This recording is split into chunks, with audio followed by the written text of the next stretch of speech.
Marty. Come on, call it. Call. I've just never. Go ahead, bro.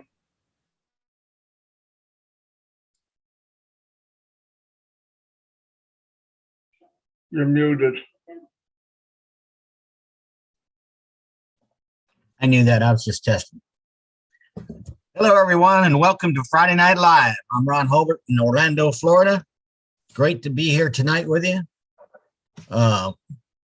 We have several people from all over the country already on this webinar, and we welcome everyone wherever you are, whoever you are. Today is February 11th, 2022.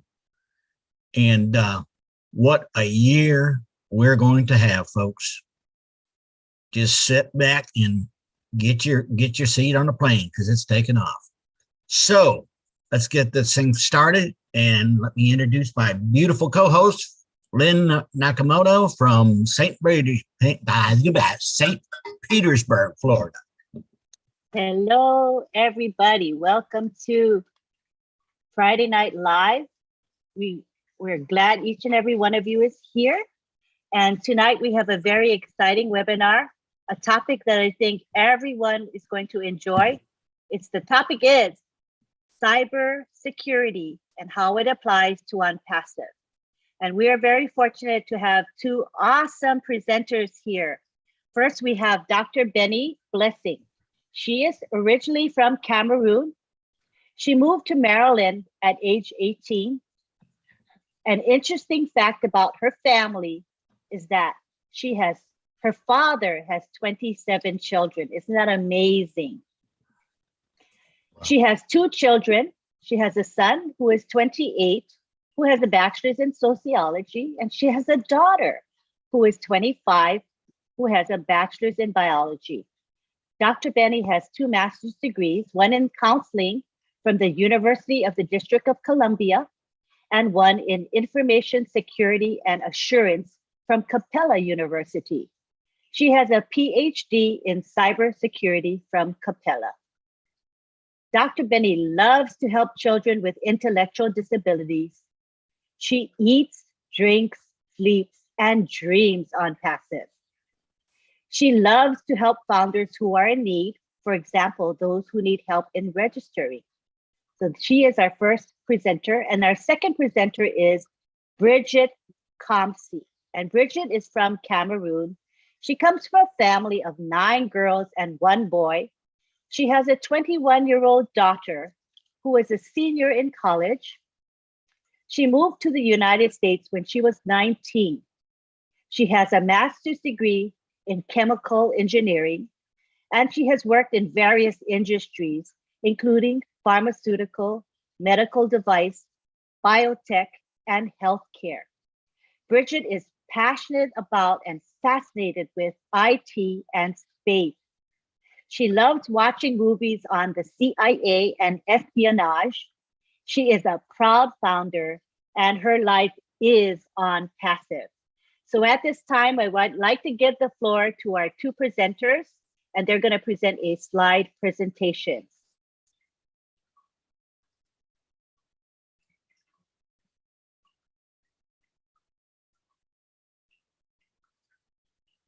So Dr. Benny she'll have to do a screen share.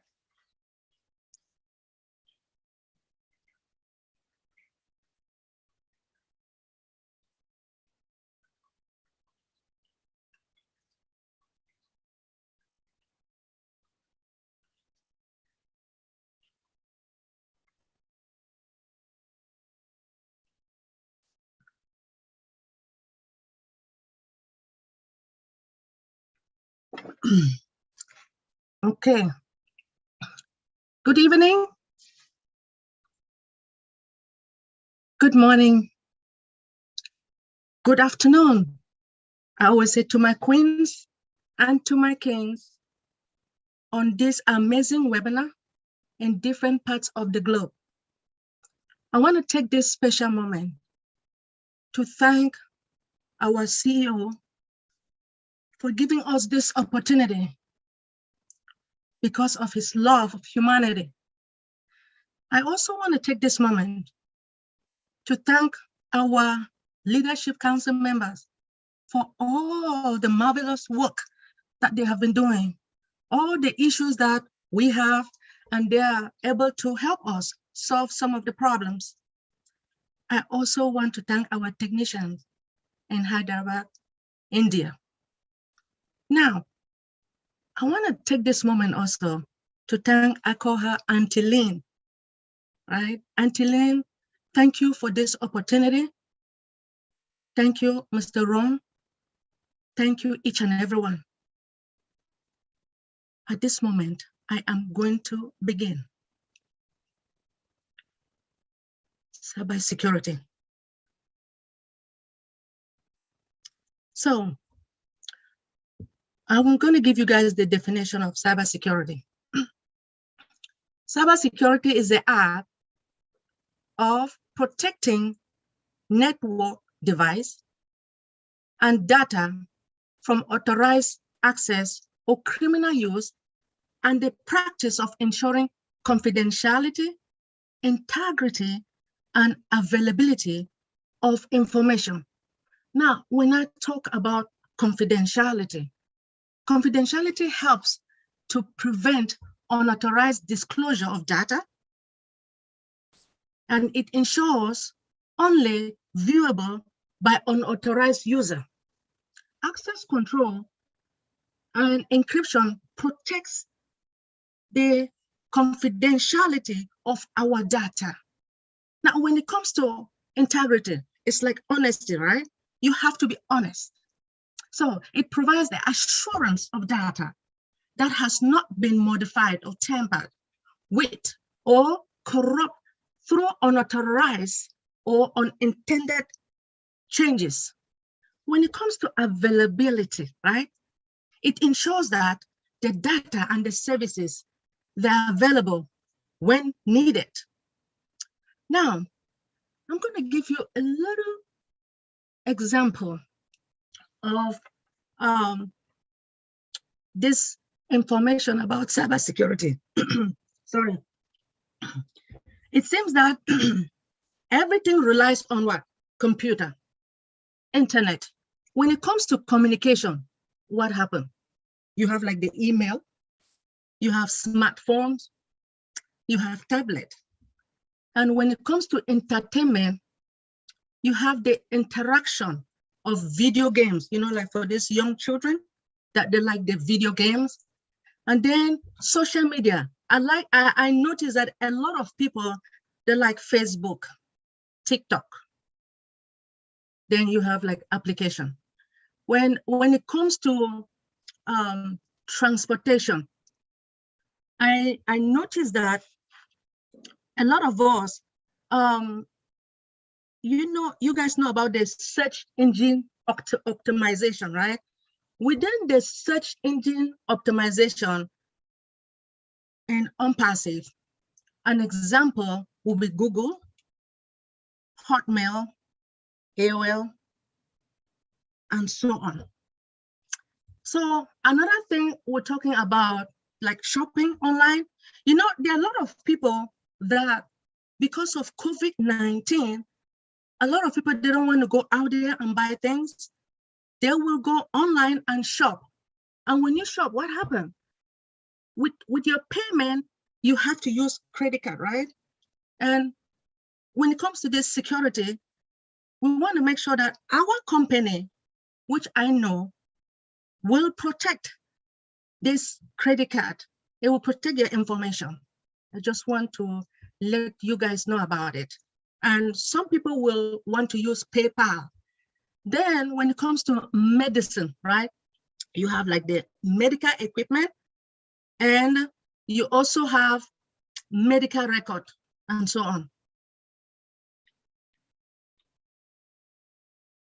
The next, we're talking about how was life before internet, right? So during that time, life before internet, you know, you guys know that we used to use like pen, even though we still utilize pen. You use a pen pencil, piece of paper. If you want to write like a letter to send it to your brothers or sister, you will write, and then you put it in an envelope, right? Then you will go and buy a stamp, and then you send it by, you can just send it to somebody to give it to another person, to the person that you want, you want to send that letter. Now, the birth of cybersecurity. Cybersecurity began in 1970 by Bob Thomas. In 1987, we have the birth of antivirus. The antivirus is like to protect our information. And in 1990, the world went for the first time online. In the year 2000, what happened? The hackers, most of the time, just like anyone can say, why did I study cyber? I studied it because I noticed that there are a lot of countries that are trying to intrude into our company or into America itself. So, we want to do what it takes now. How are we going to prevent it? By preventing it, we will use the antivirus, right? So the hackers, they will exploit security weakness on the internet and emails. Sometimes when they send emails, some of us don't really know who is watching. So the government clamped down onto those hackers and gave serious sentences to those hackers. Now, how does cybersecurity applies to OnPassive? OnPassive has highly secured AI driven. So when we talk about AI, which everybody knows is artificial intelligence, automated product, tools, and application. So as we all know, there are a lot of companies that are utilizing artificial intelligence, right? But there is a difference between those companies and us. So our CEO, he will utilize this artificial intelligence to drive traffic into our business. So when I talk about traffic, what is it? Customers. Now, I talked about automation in OnPassive. OnPassive artificial intelligence offers automation and enterprise software solution, which streamlines your business process with focus on improved results. So on my next slide, Ms. Kamsi is going to dive into the real thing, the layers of cybersecurity. As you guys can see, she is going to explain everything about what is going to happen within our environment. Ms. Bridget Kamsi, come along, please. Okay, thank you, Dr. Benny. If you can stop sharing.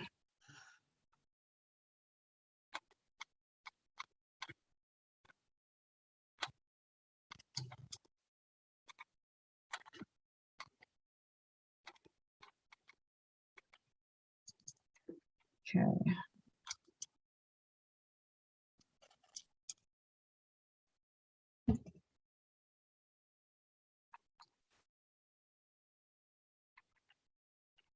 Okay. Good evening, everyone. Can you all see my screen? No, there's a share screen button, a green button on the bottom. Do you see it? Yeah, I thought I did that. Oh yeah, okay, all right. I think now it works. Is it working now? Yes, it's working. Okay, great.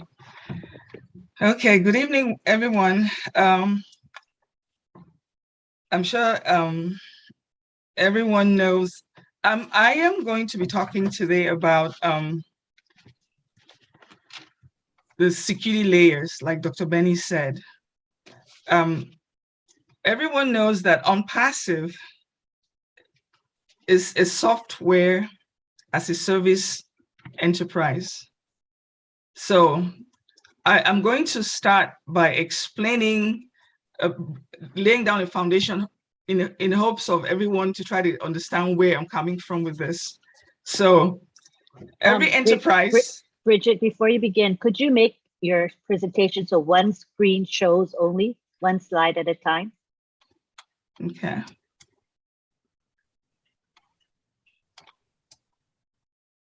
Thank you. Okay, I need to go back then.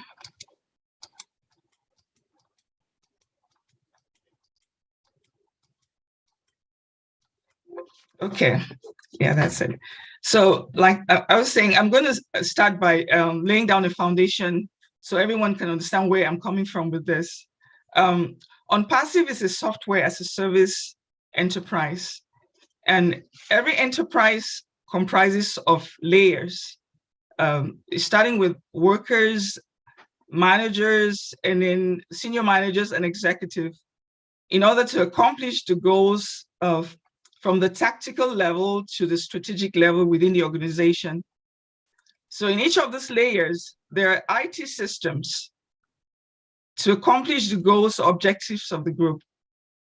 And regardless of where the IT systems are sitting in the enterprise, they need to be very secured.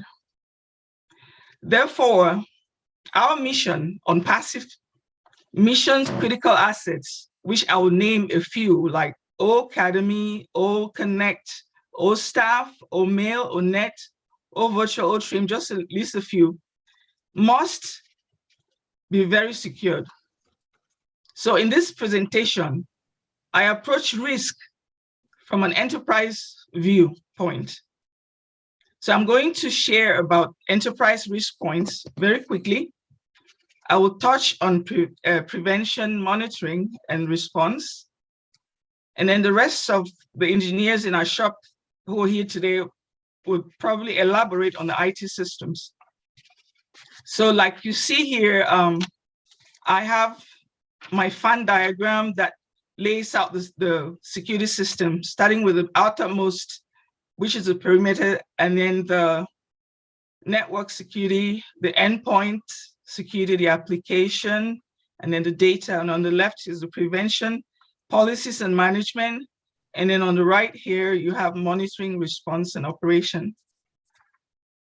So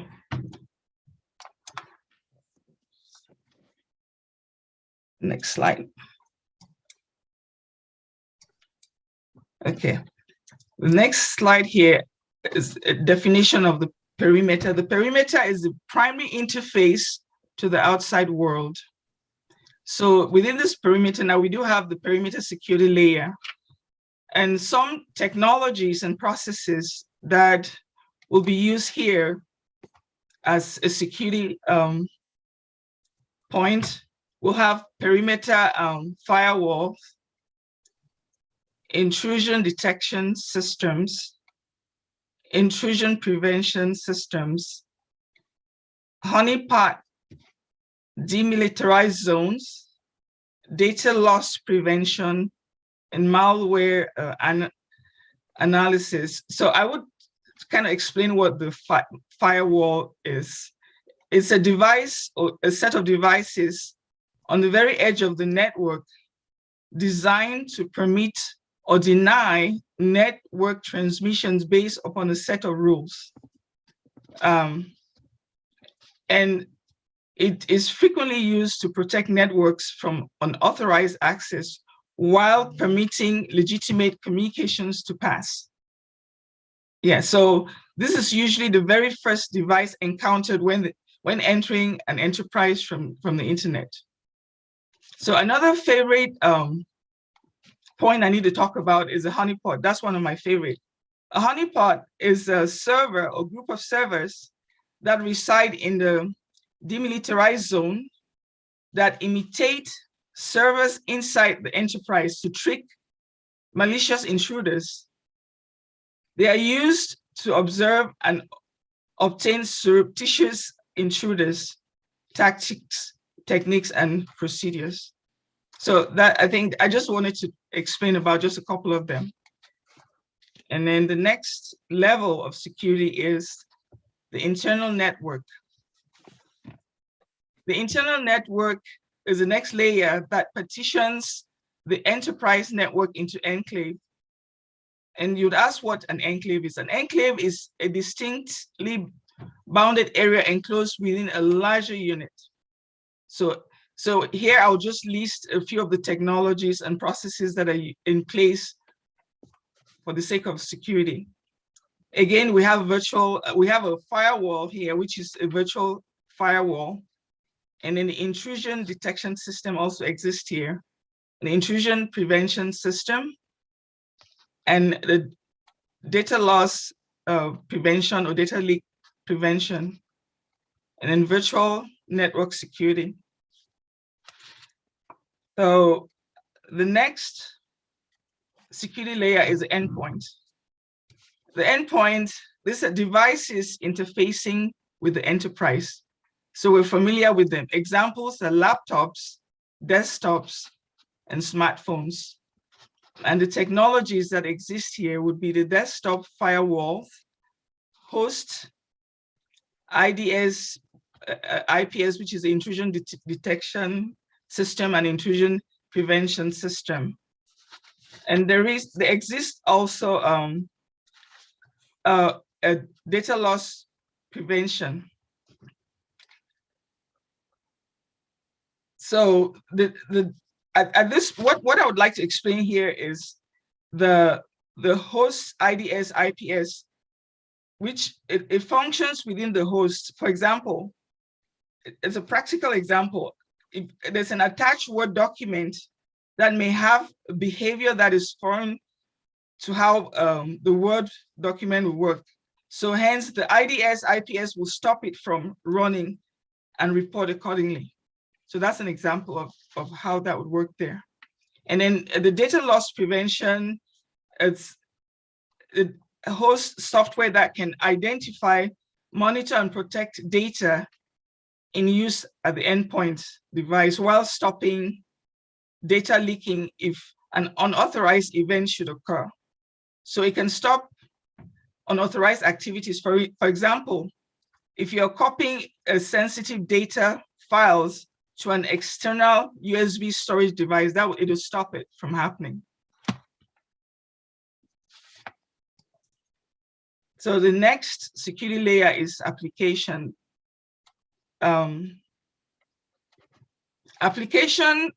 This is a software packages that resides on the devices in the enterprise or on endpoint devices. And some of the technologies and processes here are database monitoring and scanning, web application firewall, database secure gateway shield, also known as a database firewall. So let me see what examples I can talk about. I can just give an example of the database monitoring and scanning, which is just information being stored in the system that is being monitored and scanned. So it's an example right there. And then we have the data layer. The information contained in or used within the enterprise. The layer of security that protects data in the enterprise regardless of the data state. The data state can be in motion, it can be at rest, or it can be in use. And so we have the public key infrastructure, like one of the processes, and then data at rest, data in motion, and data in use protection. And then we also have the data loss prevention here. So these are just examples. Now that I have talked about, that's the last security layer. So now that I've talked about those briefly, about the technologies and processes of the risk points, it doesn't end there. A very critical aspect of the system is prevention. So policies and regulations are written and controls in place to keep the system healthy. So examples would be like the risk management framework, penetration testing, cyber threat intelligence, and security policies and compliance. I would like to talk about the security awareness training, which is a very, very important, because from my knowledge, when it comes to employees, that's a very vulnerable aspect of security breach, because if employees do not comply or they don't follow the training that they receive, they usually expose the company to threats. So security awareness is a very important aspect. And then there's also cyber threat intelligence, and there's threat modeling and vulnerability. I'm not sure why my screen is switching.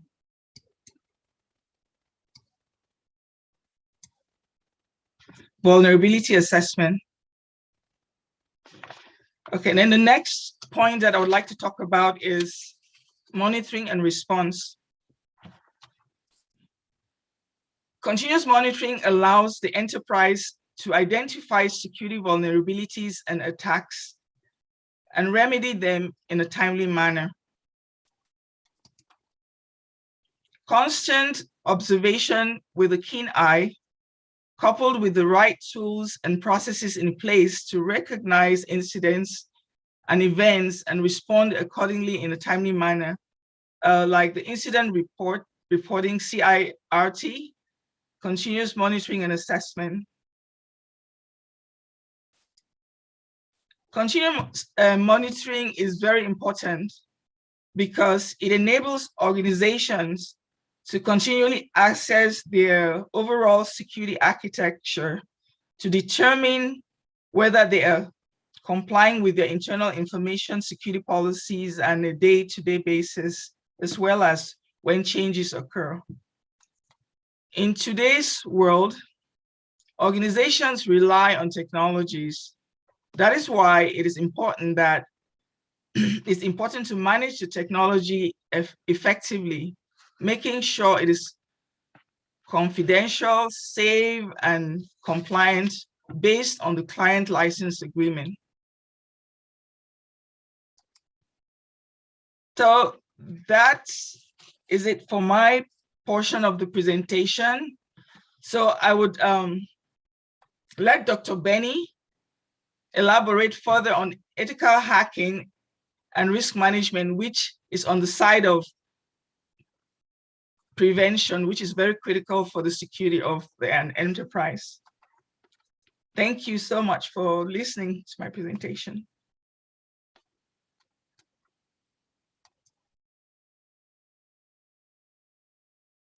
Stop sharing. Stop sharing.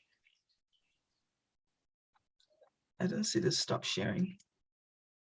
Oh, right there. Okay. Thank you very much for your presentation. Now we go back to Dr. Benny.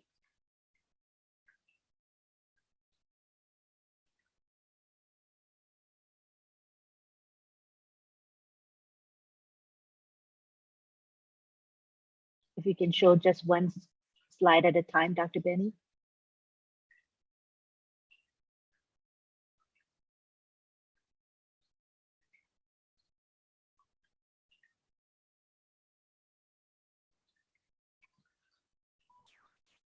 You have to unmute.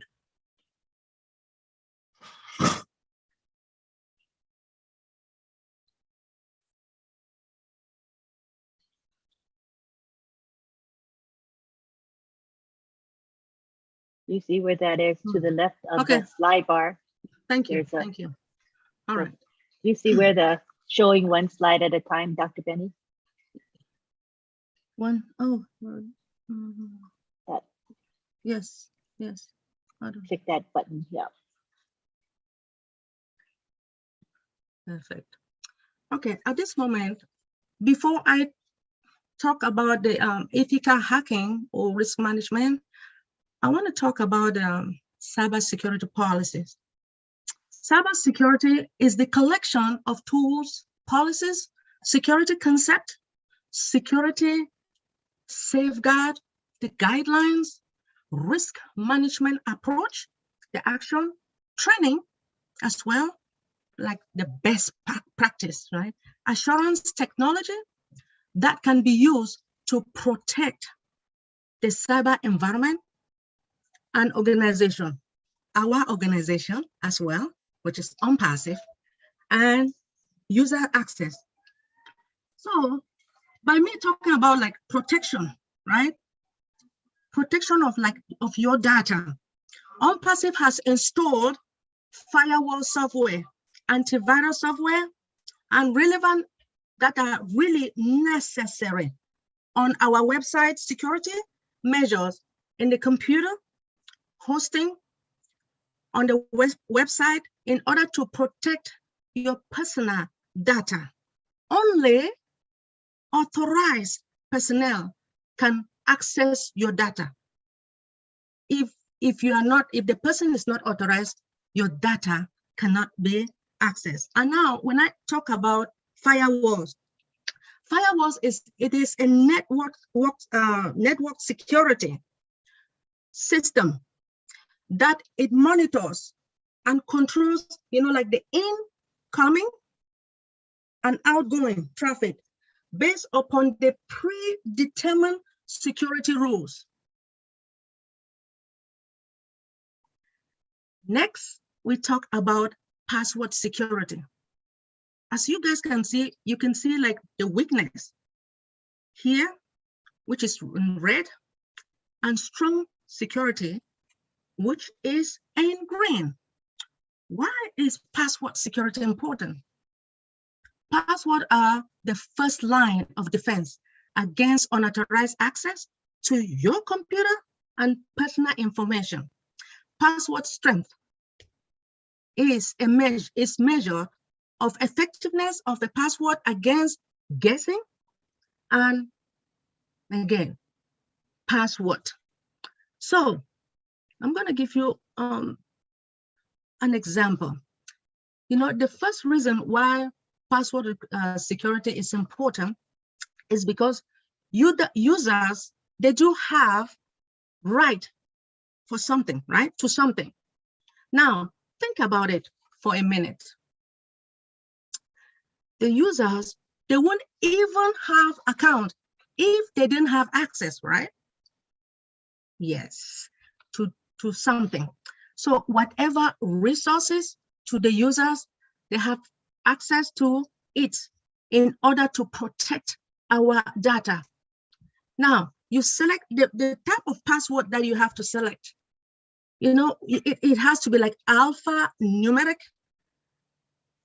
It should be like 16, at least 16 alphanumeric. And I would like each and every one that some of our rules based upon each and every company, you can change your password every 90 days.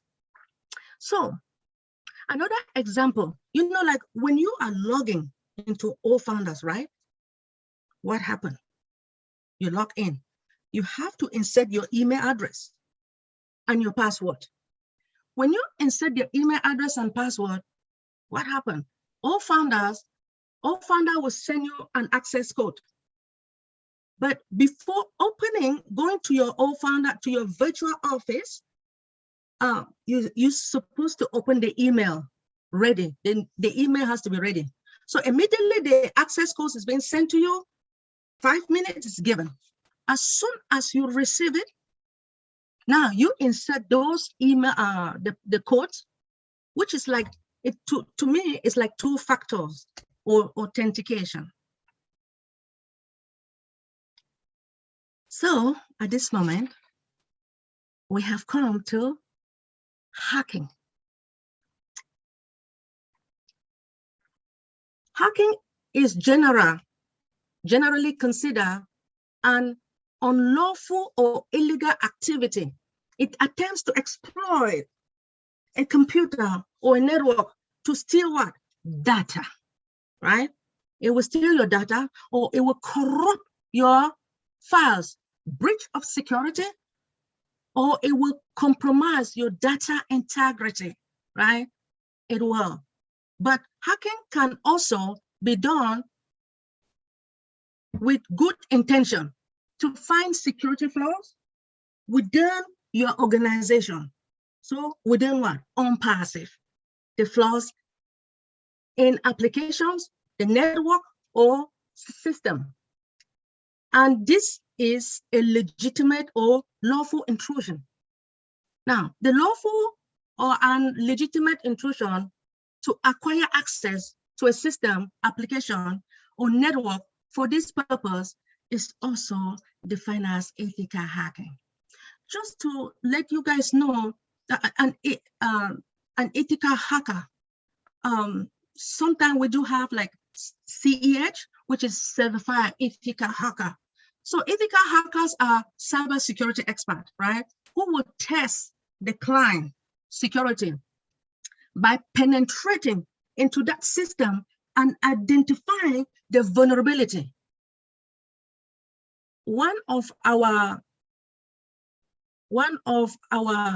engineers here, he will explain about vulnerability, about penetration testing. Okay. In fact, we do have 3 types of hackers. We do have a black hat, white, and gray. So a black hat hacker, they are experienced hackers who break into a system without authorization. They just come and break into it, steal your information that you are unaware of. They exploit a system security with malicious intent or for financial gain. Black hat hackers usually work with threat groups and organized crime groups. So the next will be white hat hacker. In comparison to black hat, white hat hackers are considered good Samaritan who work for enterprise like our own organization, OnPassive, to improve the network and system security. The next will be gray hat hackers. Gray hat hackers perform similar actions as both white and black hats, but they look for threat and weakness in security networks, but often without malicious intent.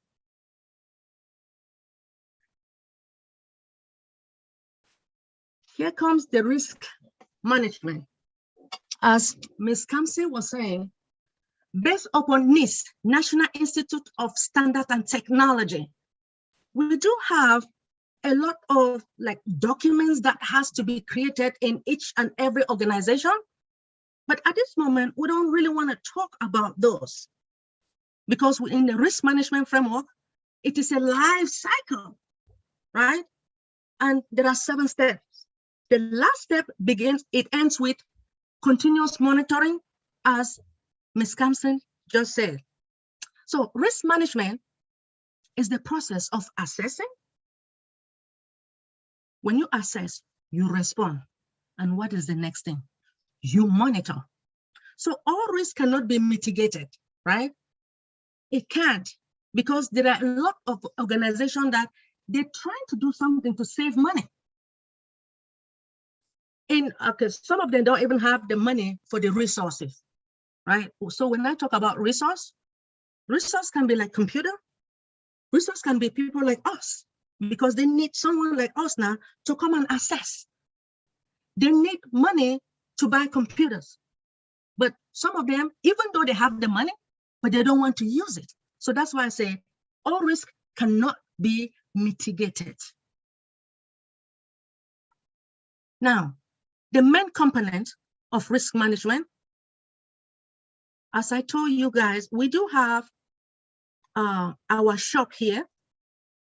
We have a risk executive director in here who is very knowledgeable when it comes to risk management.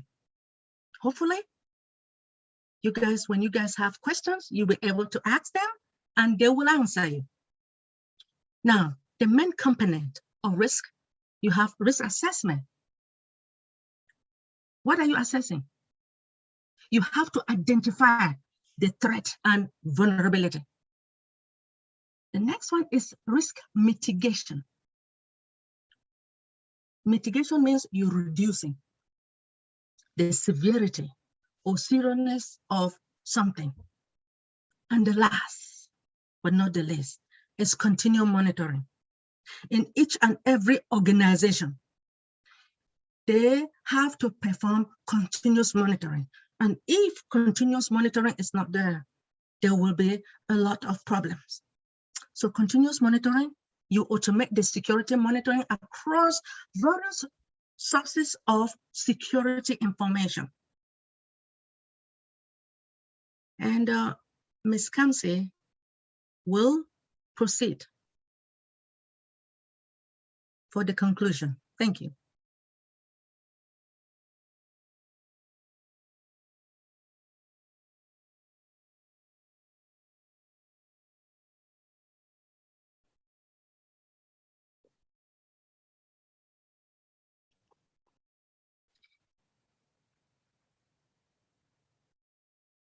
Yeah.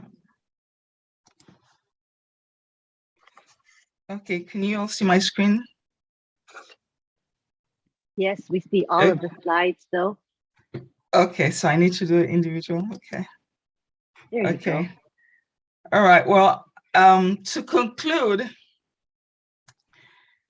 with regards to continuous monitoring, so it's very important that organizations such as OnPassive take the steps to secure their data and systems in the ever-growing threat landscape. So continuous security monitoring enables organizations to gauge their security posture in real time. So that's of essence.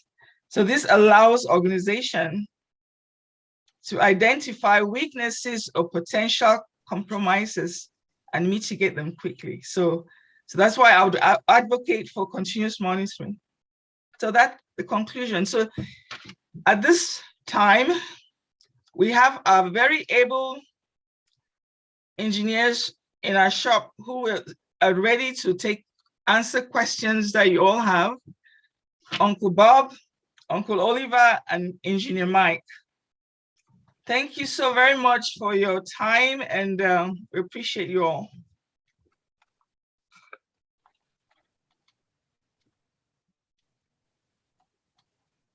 All right. Are you able to stop the screen share? Okay, perfect. Okay, at this moment, we want to take this opportunity to thank our CEO, Mr. Ash Mufere. He is a self-sacrificing man with a heart of humanity. OnPassive is here. He is here to correct what? Corruption. There are a lot of corrupted multi-level marketings out there. Now, to our CEO, divine intervention brought our Mr. Ash Mufere to eradicate poverty and to uplift humanity. Thank you so much for listening to us. We appreciate you guys. Let's give them a hand. It's a great presentation, making a complex topic simple so that we lay people can get a grip on the basic concept. So we appreciate them very much. At this time, let's see, Uncle Bob, Uncle Oliver and Engineer Mike, did you folks want to bring something up before we open it up for questions? Let's see, I'm going to have to, let me enable unmuting. Okay, now you should be able to unmute yourself, Yes, Bob. yes. Let me clap for fellow all winners, Dr. Benny, my sister Bridget. That was a good job. Very, very technical, high level. So, but you came across really well. I'll just maybe put it a little in some context, you know, with a few minutes.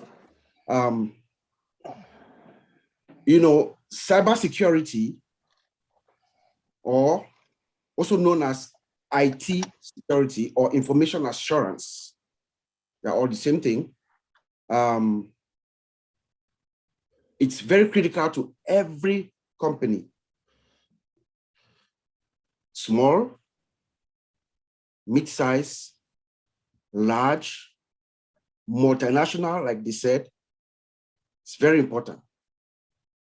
Every company's data and the systems that holds this data is critical to them.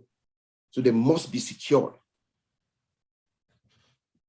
Dr. Benny talked about confidentiality, integrity, and availability. That is the central core of what cybersecurity is all about, to make sure the data that is in these systems are confidential, the integrity is intact, and they're available to users whenever they want to use it, those who are authorized to use this data. So how is this achieved?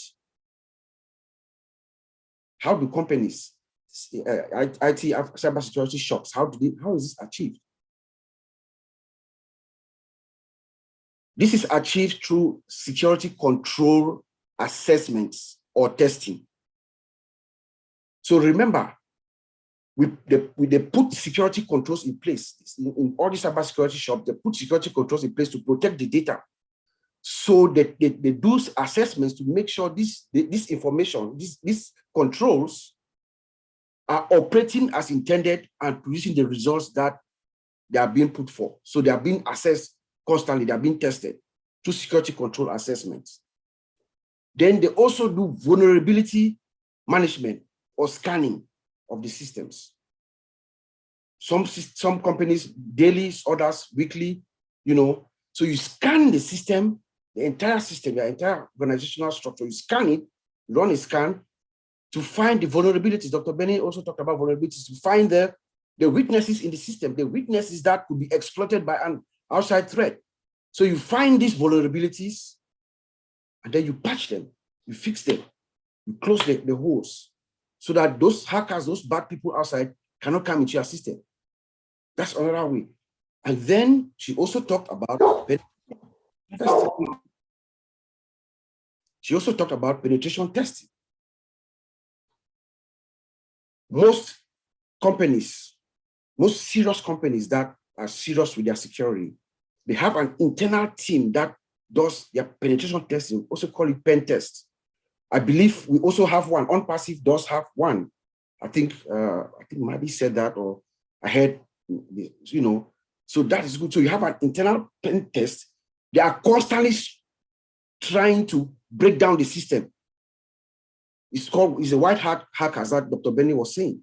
They are constantly trying to hit and break down, to find flaws constantly. There's a team that's their job, constantly struggling to find ways that they could break the system so that, and then when they find flaws, the developers, they fix them.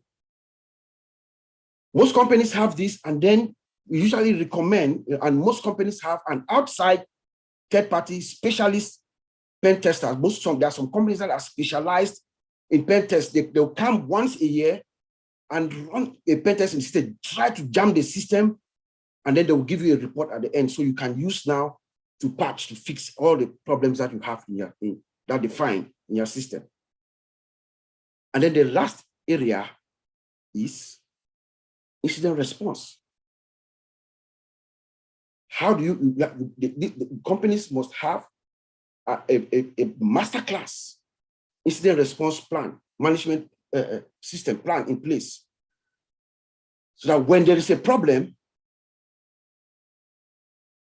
there should be a team of specialists. Usually, they are the critical IT resources, those who are leads, team leads in the various areas, that they come together when there is an issue, that there's an incident, there's an event, there's a breach, there's a problem with the system, there's a contingency plan in place that they execute. So, but for this discussion, I'm just going to try to summarize, be brief. For this discussion, Dr. Benny and Sister Bridget have actually laid it out well. For this discussion, we'll apply this security to OnPassive. We look at it from two angles. They have said it actually in different ways. Application security and infrastructure security. So the application, OnPassive application, remember, OnPassive is a system, it's a massive system. The application itself, we look at the security, how it is built, and then we look at the infrastructure where it sits inside, the security of that infrastructure. So the application-wise, we look at how it is programmed. What are the security components that are embedded? Remember, Mr. Mufara and our guys, they're building it from scratch. So they're implementing security as they go along, which is one of the best things that they are putting forward on the table. So they are doing what we call static and dynamic analysis as they go along. They're building this system, peer-to-peer review. These developers, they are looking at their codes.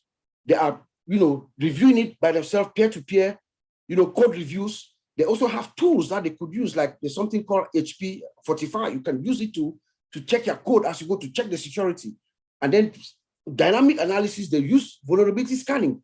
As they're building the system, they are constantly doing static dynamic analysis.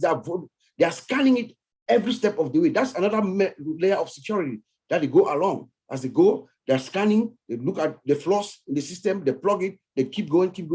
That's the one area. That's how the security is built. And we also talk about WAF, web application firewall. So this application also, each one, they probably will have their own WAF, web application firewall. That's that in there.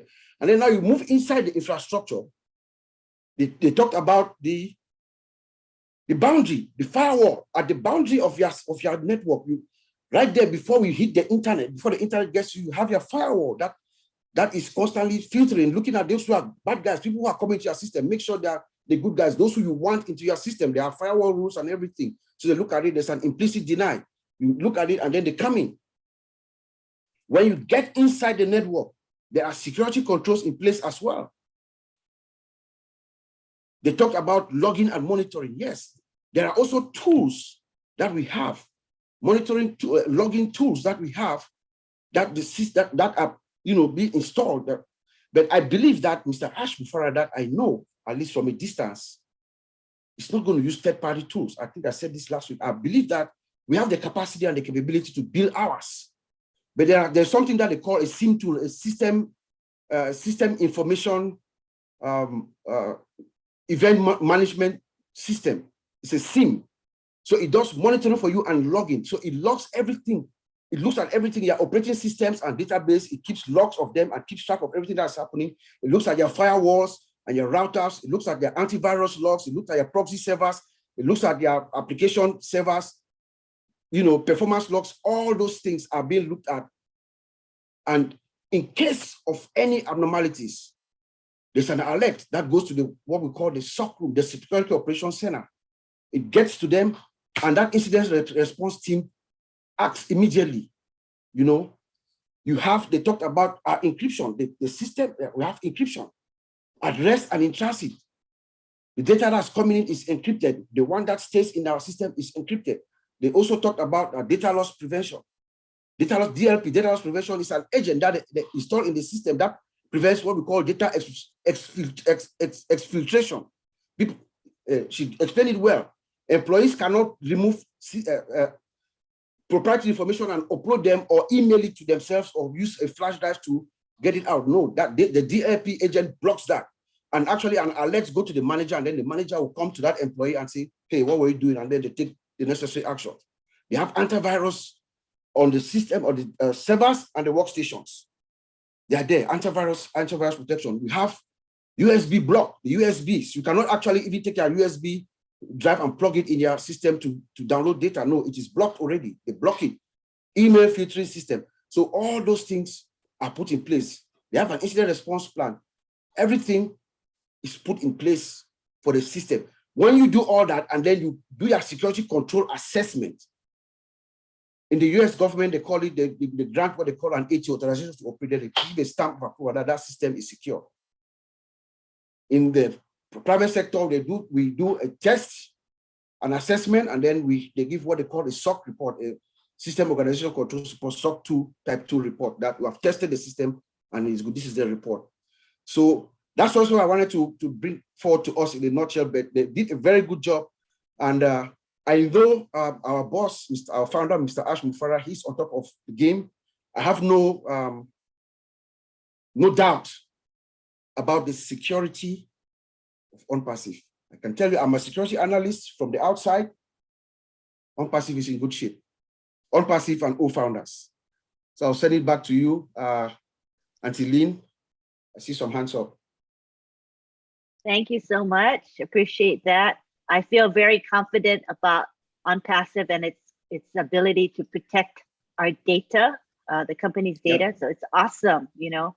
And I'm sure Ash Mafar will spare no expense to protect OnPassive. I know he has the best of the best and the best systems in place. That's awesome. All right, so now we would like to take some questions and comments from the attendees. First up, we have William Delorme from Canada. Go ahead. Yes, I have a couple of questions.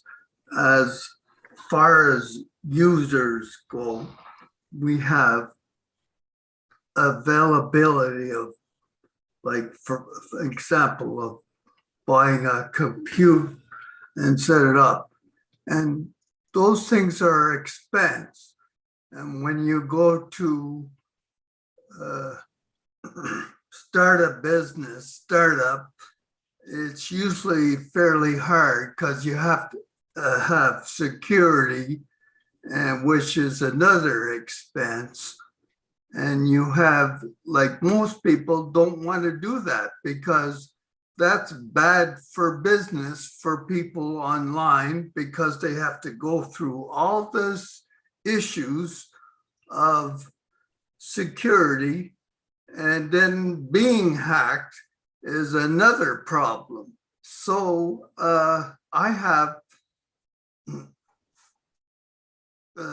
like understand what OnPassive is trying to do. So if the user can monitor the people or IP address of hackers or unwanted people, will help the situation of correcting the corruption. That's my first question, because users usually have a hard time in a startup.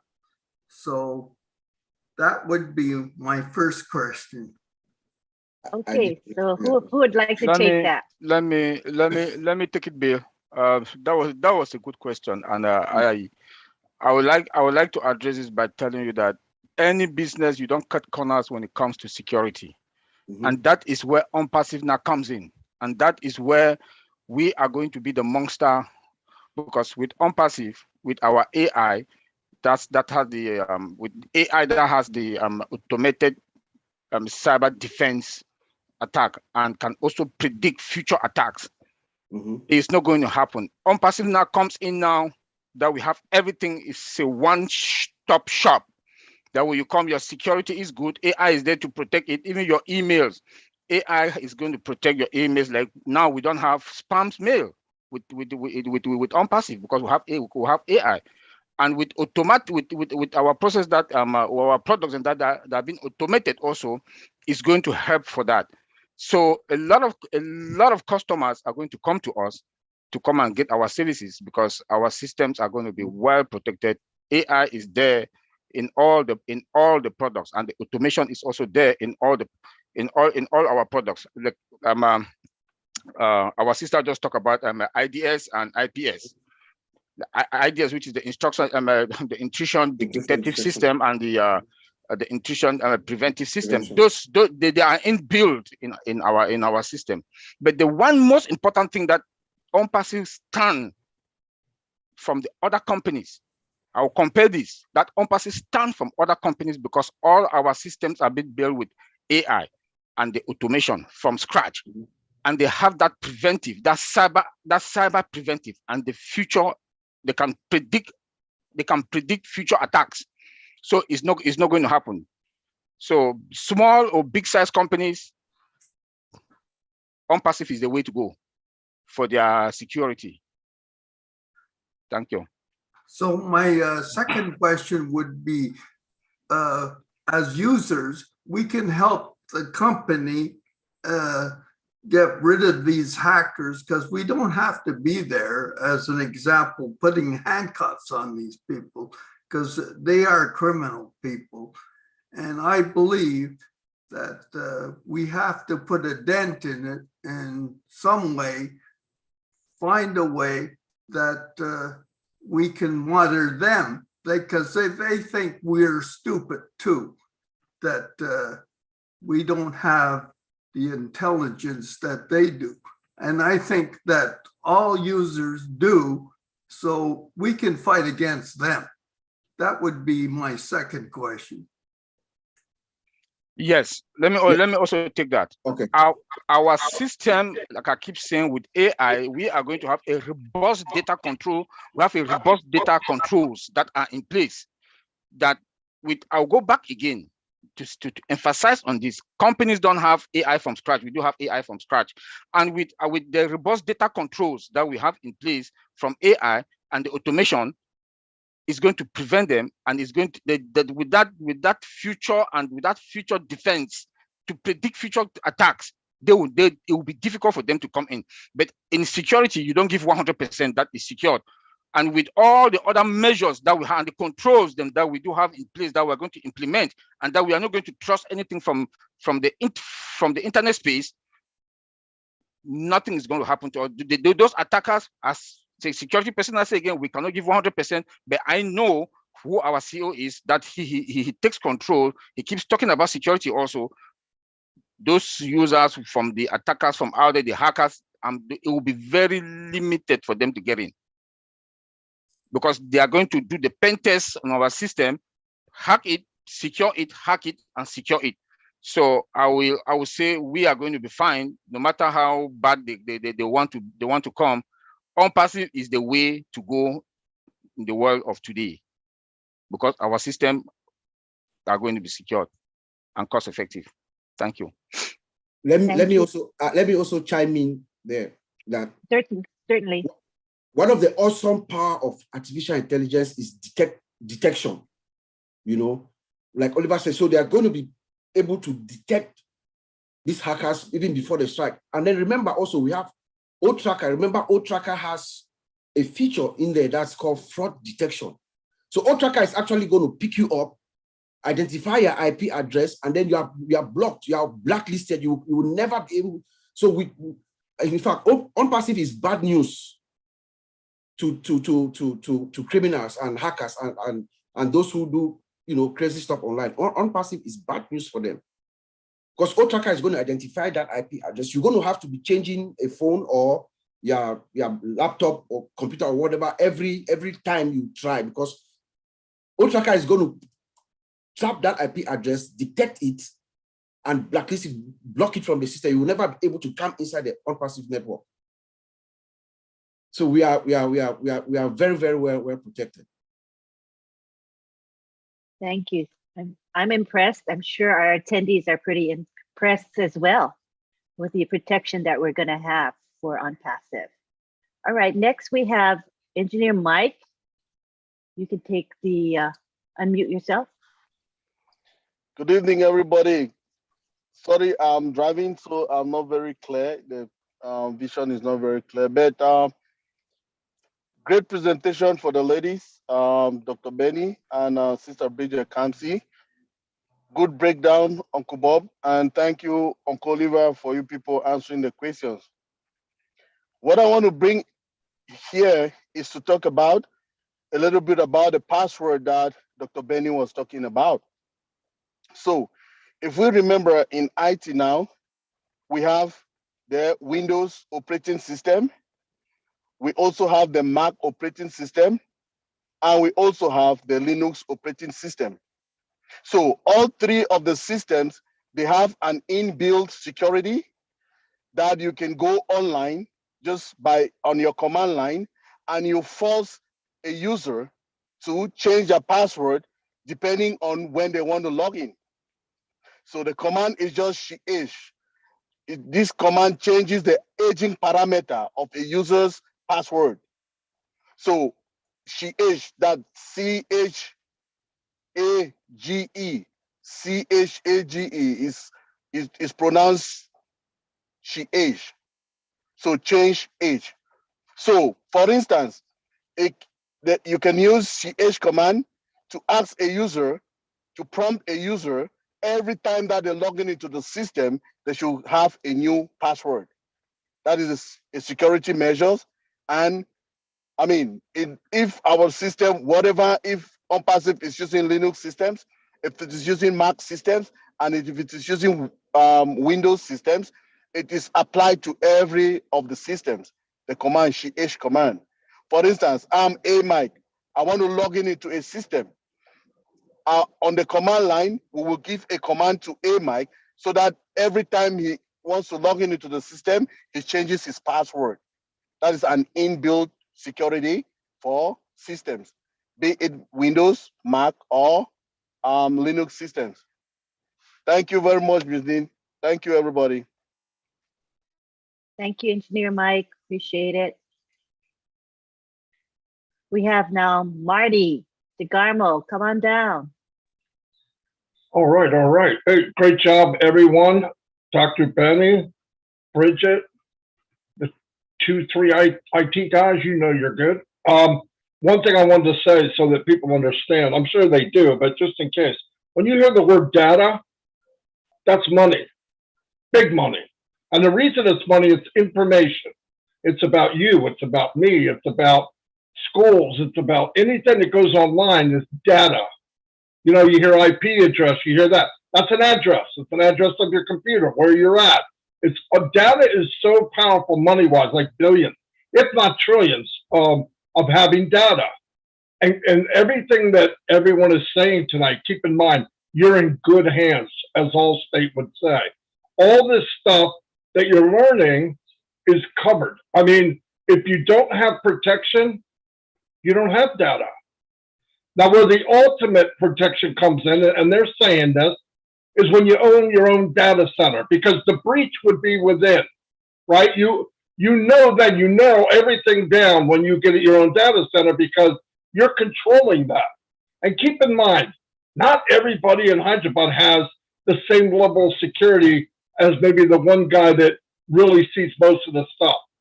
So, you know, they can narrow down whoever's going to do what, because when they get to that level and there's a breach, they go, oh, there's only 5 people that have access to this level. So boom. But as long as you're in somebody else's data, like AWS or somebody else, there is that potential, because I don't trust any data until we own our own, because then it's your universe and you have a lot more control. And I understand now why he wants to have our own data center. But keep in mind, data is information on people and everything else. Data is money, big money, big money. And other companies will come to OnPassive to rent space online to put their data. Why? They're going to go by security and bottom line. The bottom line is Ash will give value to companies, big companies, who are spending millions a month, save them probably hundreds of thousands, if not millions a month. So they'll be coming in and all that revenue comes to us. And it's all about data. That's why people get upset on Facebook. Why? Because your data is sold. Your data is sold to another company. Why? That's where the money's coming from. Data is consumers. Data is what runs the world right now. It is. It's just we look at it from from everyday life. But when you're online, data is a big deal. It's like somebody stealing your mail. I mean, it's big. So keep that in mind. Just keep it simple, because data is money and data is everything. It's everything. That's all I got.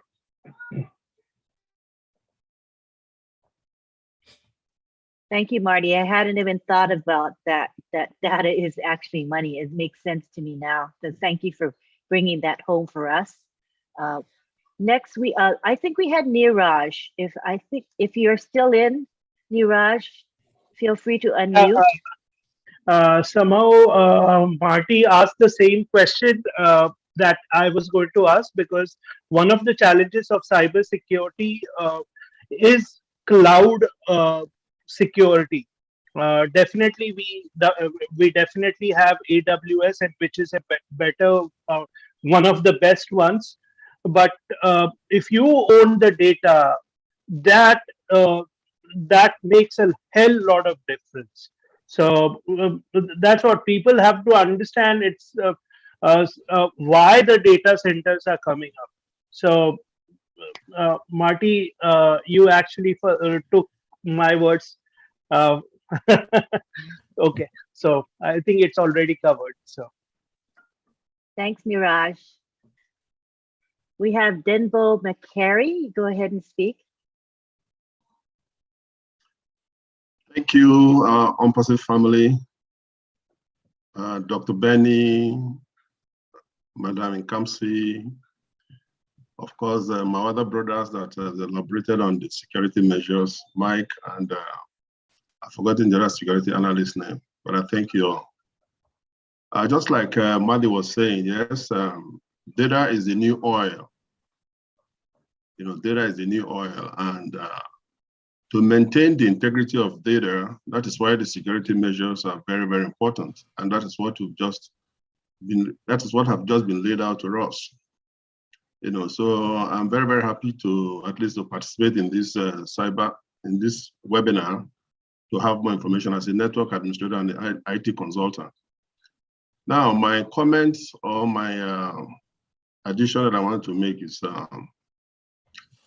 let's think about the 99.9% uptime of a network, and perhaps business continuity and disaster recovery. Let's flash our mind back to 9/11. If, you know, God forbid, and that happens, or businesses goes down, I know there is monitoring and assessment, continuous assessment. What is the quickest response time that we can get a business back and running? Thank you. Can I take it? Yes, so that's a good question. And you really told us where to find the answer. So from a security perspective, we always have to have a business continuity and disaster recovery plan. It's always current. It is tested constantly, maybe every 6 months, or, you know, at least every 6 months you test it. So now you have to, within that plan, you have to define, you know, certain things. You have to first of all identify what your critical IT services and resources are. You know, you define that, you know the people who are the experts in the various areas or the various components of your system, who's the database engineers, the developers, everybody who is involved in their own area, the experts. You have a contingency plan that lists that out. Then you also have to define your downtime, what we call your RTO, your recovery time objective, which is how much time can this system sustain being down versus how much while you do your recovery. It's called your recovery time objective, you know. And then you have a contingency plan that has actually laid out step by step, you know, how you activate your recovery, the sequence of recovery events, how you restart, how you bring back up your system. It's laid out, lessons learned and everything. That disaster recovery is always and should always be handy, because we don't know. We don't know what can happen. Anything can happen within your organization.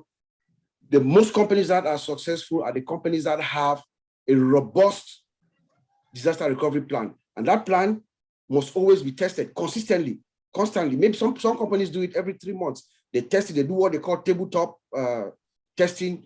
Each step they even come to, they shut down an entire building, see how they can recover it constantly. It is being done. That's the way you alleviate situations like that. And then they have other strategies for offsite, how you can, take the system offsite, even if, let's say, there's a bomb comes here. Now we have the cloud environment, so you can move the system offsite and do the recovery offsite. The system keeps running. You have identified the systems that needs to be up and running, even if everything else is down, the mission critical systems. So, but that is covered in your business continuity and disaster recovery plan. I don't know if Oliver wants to add anything else, but yeah, let me add something. That is why I'm saying that OnPassive is going to be the king in the forest, the king in the forest, because of our. I'll come back. I'll always tie everything for us to AI, because my brother Bob just talked about RTO and there's RPO. Recovery time, yes, recovery time should not be, it should be per second or per minute. Remember, our CEO told us one time that we have 4 versions of 3 versions of old stuff, and then there must be backups, which is being the backups are being in a different location. If you come and where our cloud service can be, they can come and burn that building, but there's a backup, and that backup is by mirroring. Immediately, it's millisecond as data get in, the replicate go immediately to the backup center. So if you come and burn the building where our data reside, within seconds, maximum 4 minutes. Maximum 4 minutes. Redundancy. Yeah, that's it. Good, sir. Yeah. Good. Redundancy. Immediately the redundancy, bam, picks in. So we are fine. And I'll go back again. I'll tie everything on OnPassive on AI. That's the best thing that has happened. That is going to be a revolutionary. That is, OnPassive is going to be the king of the forest, because everything is intact. Again, now we have our own data center. So we are fine. All companies will come to us because they know their data is going to be secured. It will not be secure 100%, but they will have some level of security. Thank you, guys. Yeah, you're welcome. Yep. Thank you so much. Appreciate it. Next, we have Gladys Nyaboro. Hi, good evening. Can you hear me? Yes, we can hear you well. Yeah, I'm wearing my baby's headphones for the first day, so I have to be sure you can hear me. Thank you so much, Dr. Benny, Bridget, and the leaders who have explained this to us. And thank you, Madi, for explaining that data means money. I hadn't thought that far. But I think this is a very important topic that every founder needs to hear. Because if you listen to this recording, if you hear the explanations that has been given by the engineers, the experts in the field, really, I am not in a rush to ask when are we going to launch. Because I want, once we launch, I want my data to be secure. I want everybody's data to be secure. I want everything to go smooth. Imagine Ash is trying to develop the products with his team. At the same time, they are trying to put all these measures, the security measures in place. So this brings a clear picture to us to understand what is happening. And also, I have a question now, because there's something which is confusing me a little bit. I have no much information about the IT other than my security and what I'm supposed to do when logging in and out. Engineer Mike did talk about the shade, the one that prompts to change the passwords. I have 2 questions. That's question 1.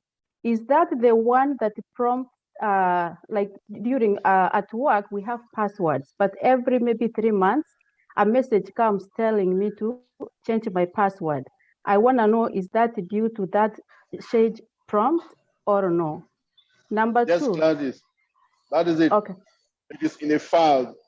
They have a configuration file that they put those parameters there so that every time when you log in, they can say 3 months, they can say every time, they can say every month or 9 months, depending on what the administrators decide to do.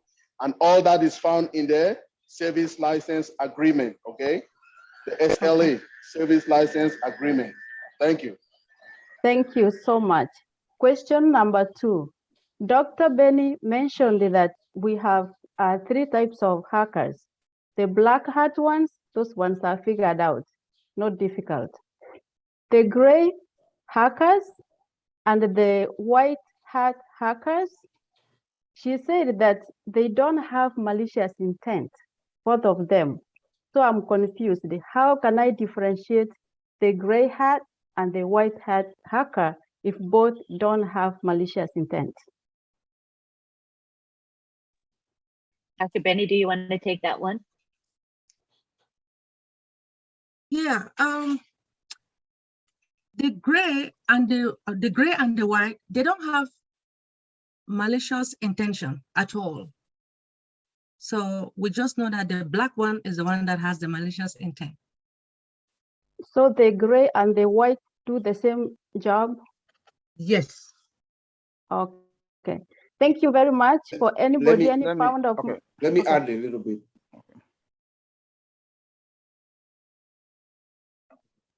Oliver, Yes. did you go? Go ahead. Am I muted?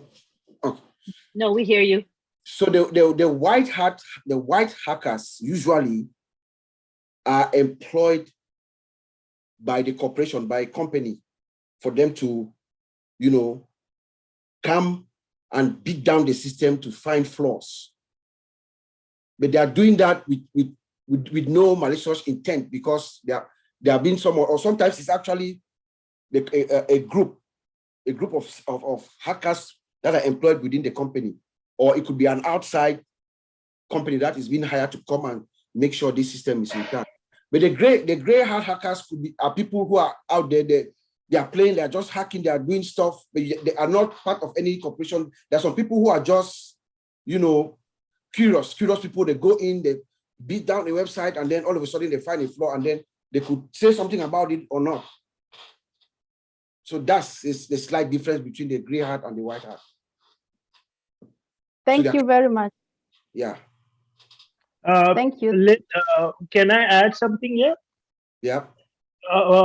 I just definitely like I've been watching webinars from 2018, and I definitely know that Ash had said sometime back that he had employed hackers, and the main intention was to check out how much how safe is the wallet. So Yes. definitely those are I can actually I know definitely that we have employed hackers to check it out. So those are the good intention hackers. White hat. Thank Yes. you. Yes. Yeah, white hat. White hat. Mm-hmm. Yeah.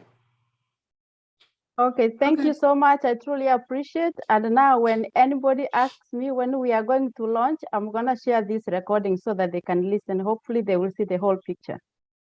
Okay, Thank let me you. say another thing about, let me say our CEO bringing the, let me say the CEH, which is the Certified Ethical Hacker, is because he wants to do everything, like those hackers, I mean, the CEH, they want to do everything like to look for the loopholes, right?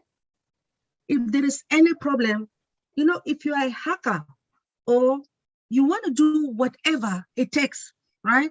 To see if there is any problem, you hack and then you fix, right? Mm-hmm. When you hack and fix, the reason why you are fixing it is because any of those hackers trying to intrude into our data, right? Because of our continuous monitoring. we will be able to fix it. Thank you.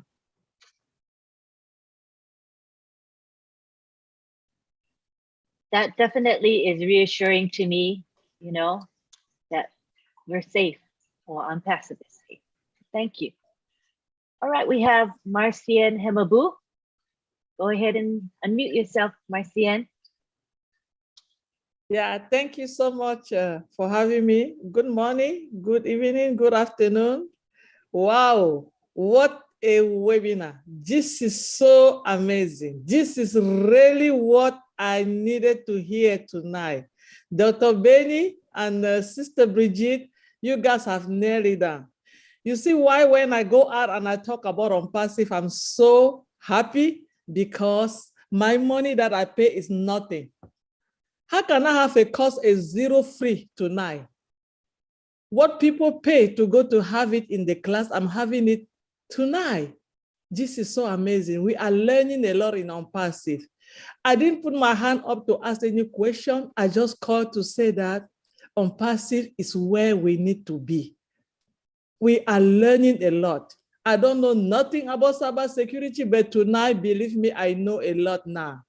I can take a course and I will pass that PEG like Dr. Benny did, because she told me everything in less than an hour.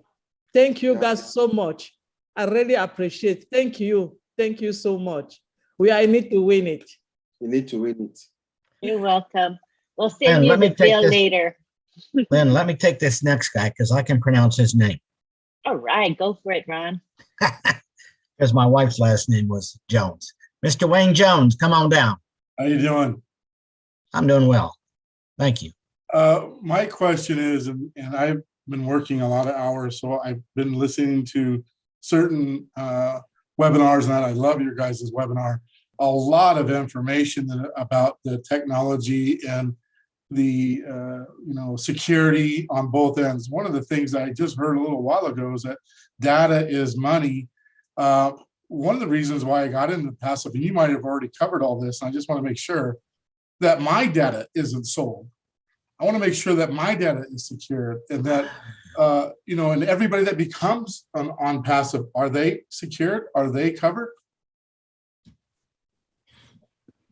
Dr. Benny is shaking her head. Absolutely. I think yes, if it is covered. Webinar a while ago, he told us, looked at all of us in our eyes directly and told us that OnPassive, our data is never, not for even $1 trillion would ever be sold. I believe so. That's what Mr. Ash told us. I believe him then and I believe him now, that our data is secure. It's never going to be. This is a little bit off the topic, but I just wanted to know if with all this data that we're going to have and we have all this new technology, does anybody know if we are using a satellite? Because someone asked him, has he talked to Elon Musk? There was a long pause. And did he say, me? No, I have not talked to him. Do we know any of that, or can we say anything about that? That's top secret, Wayne. I think that's a Mari question. That question is for Mari. Listen, Ash had said at one point that to put a satellite in space was about $95 million. The reason he was saying that, look, down the road, I wouldn't be surprised if he did. And the reason is he wants to expand internet. Keep in mind, just over a little of the population of the world has internet access, just a little over, right? 4.6 billion. So there's 8 billion on the planet. So there's a big space there. And when you talk about what Ash was talking about, like a global answer to many, many things, part of it is getting satellite to places that don't have it now, or it's very bad. Now, that's not going to happen next week, but is it in his head? Absolutely. Absolutely. Okay, thank you, guys. I appreciate everybody. Marty, thank you, Wayne. Marty, keep on going. You had your hand up. Well, I wanted to, with the black hat, gray hat, and white hat, to make it simple for us common folk, what happened was there was always black and white, but the world's not black and white. What happened there were some people that would hack not for monetary reasons. They would hack so they could expose something. In other words, let's say they get into Facebook and find out that they are selling our information. The only way to find that out is get in and hack the system. Then they would put an alarm out. You know, he would be a whistleblower, is what you would call him. That's a gray hat hacker. He's doing it to expose. In those cases, black hat wants to disrupt, cause problems, or monetary, want to make money. Any one of those it could be, malicious, whatever. But gray hat is the guy that thinks he's doing good for everyone. He's like Robin Hood. But in some cases, it does do good for people to find out certain things. But that's the best way to explain it where I would understand it. I got it. I got it. That's good. Godfrey.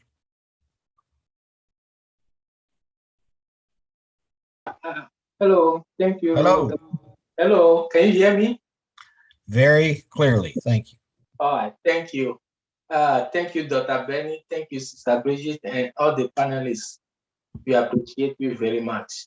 One of the questions I want to ask Uncle Bob already answered it, because when we have data center and we have O-Tracker, anyone who wants to penetrate in our system will be able to identify that person in a second, which is a very good thing. The other question is that if we have the data center that is protected, and not to up to our email or omail.ai. Now, is there any way that they can provide the service, even we have to pay to protect our own personal email, the one that we use to open accounts, like if you can, like a McAfee, we buy the antivirus, those things. If you can have something from OnPassive, we can pay monthly or something like that. That's my question. Let me take let me say this. When you talk about email, anything that leave OnPassive data center and comes to your house or wherever you are, that is not OnPassive. Within OnPassive environment, is protected, but when it gets out and comes to your house, that is you are supposed to look for your personal protection, like those malwares, protections, you know, and protect your laptop. But for maybe one day the CEO will say that, okay, maybe he's going to, since we have a manufacturing, we are going to have factories now. Maybe they can manufacture some so that people who buy, we don't know about that, but it might happen tomorrow, because with the CEO, everything is possible when it comes to technology. You know, he can do that. Yeah. And also keep in mind, Godfrey, with emails, there's a lot of security, and 99% of people don't use it. You can do authenticator. You can make it so that there's 2 or 3 things you got to go through to get into your email. Some people don't even do an email where they have a backup email. They just do an email and let it go. You can make your email a lot more secure. Will it ever be 100%? Yes. When we switch over to OMail one day, when everything's OMail, then it'll be secure. But you can beef it up a little bit as far as emails go. But the computer side of it, like Oliver said, that's our job for right now. Thank you very much. Alrighty. Anybody else out there want to raise their hand? Now is a good time. Tina and Mike from Singapore, come on down. Hello, good morning, good evening, good afternoon, everyone in the world. It's Tina here. I always love hearing about security. It's my favorite subject when I was learning in the uni a long time ago. But yes, what Marty just said, it's so important. We have to have our personal responsibility of our data. So just like having our Facebook, our Messenger, and everything, even WhatsApp, it's best for you to take responsibility on your own and secure your data.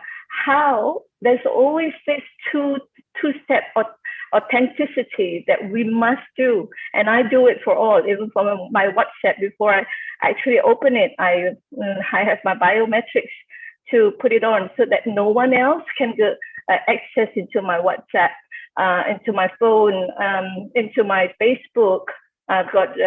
So authenticator is very important.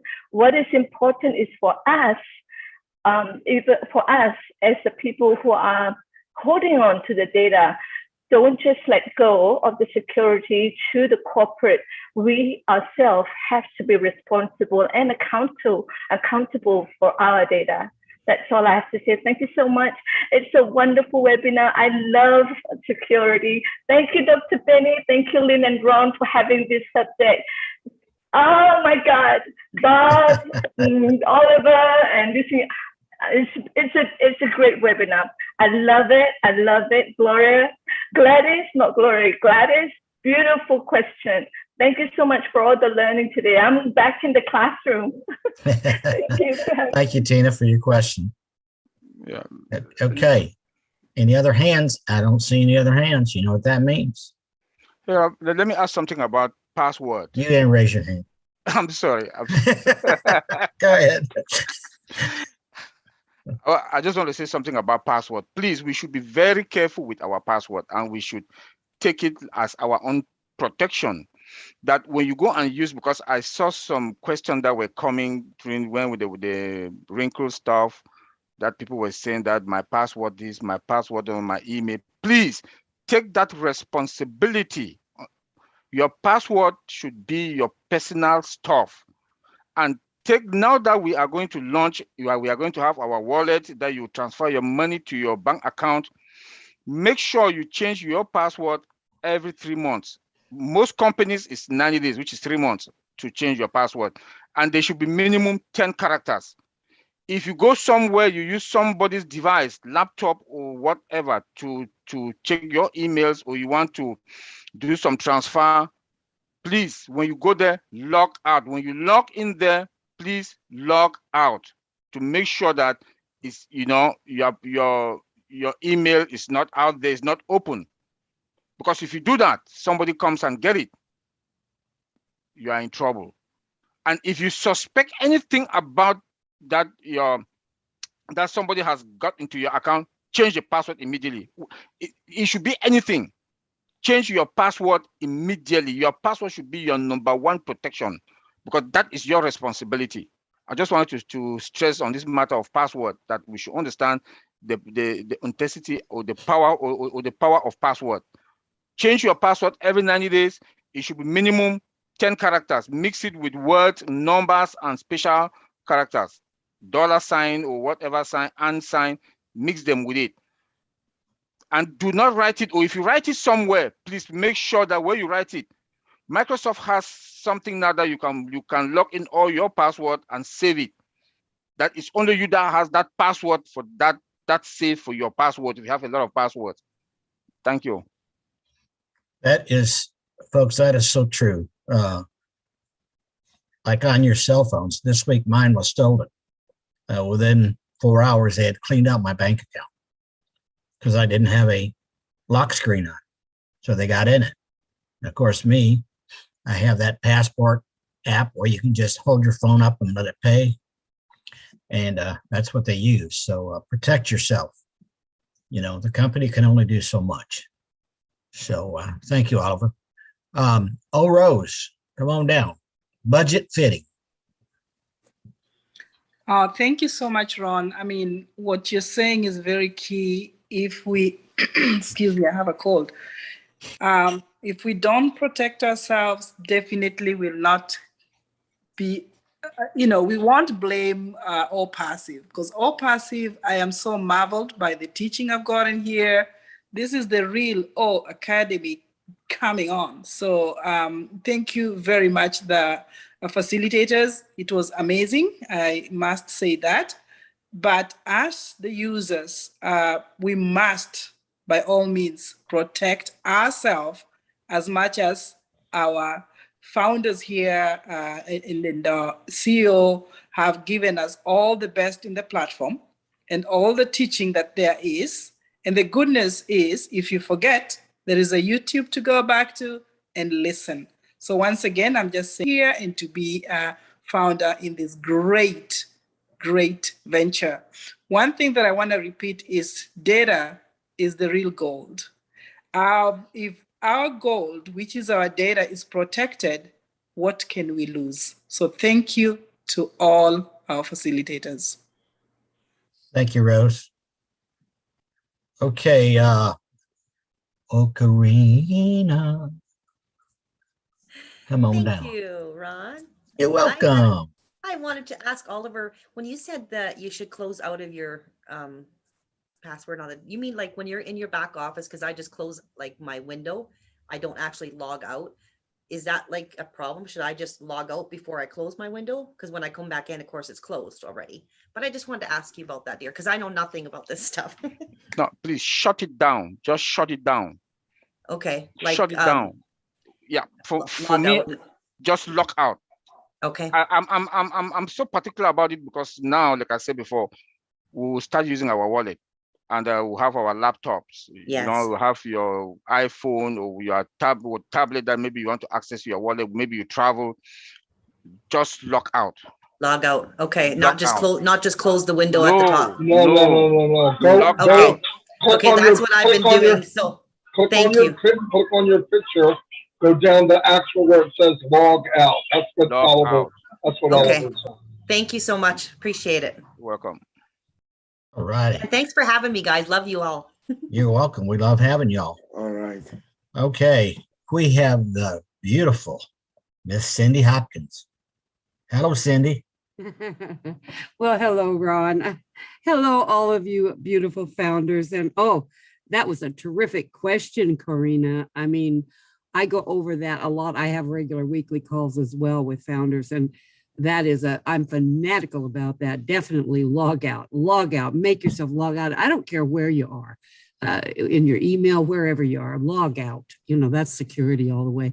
But I also wanted to reiterate what Tina and Rose had to say. I mean, you guys are great. Thank you so much for the presenters here, the educators. I mean, we're getting just an inkling of what it's going to be like with as we progress along. I mean, with all of the knowledge and learning that you're getting here, Marty, of course, always wonderful presenter, Dr. Benny, Bridget, all of you folks were just fantastic. And I just want to tell you and give you my thanks from the bottom of my heart and on behalf of all founders. I know we're all thinking the same thing as far as our gratitude, eternal gratitude, really, for what you're teaching us. And I thank you so very much. And that's really all I wanted to say tonight.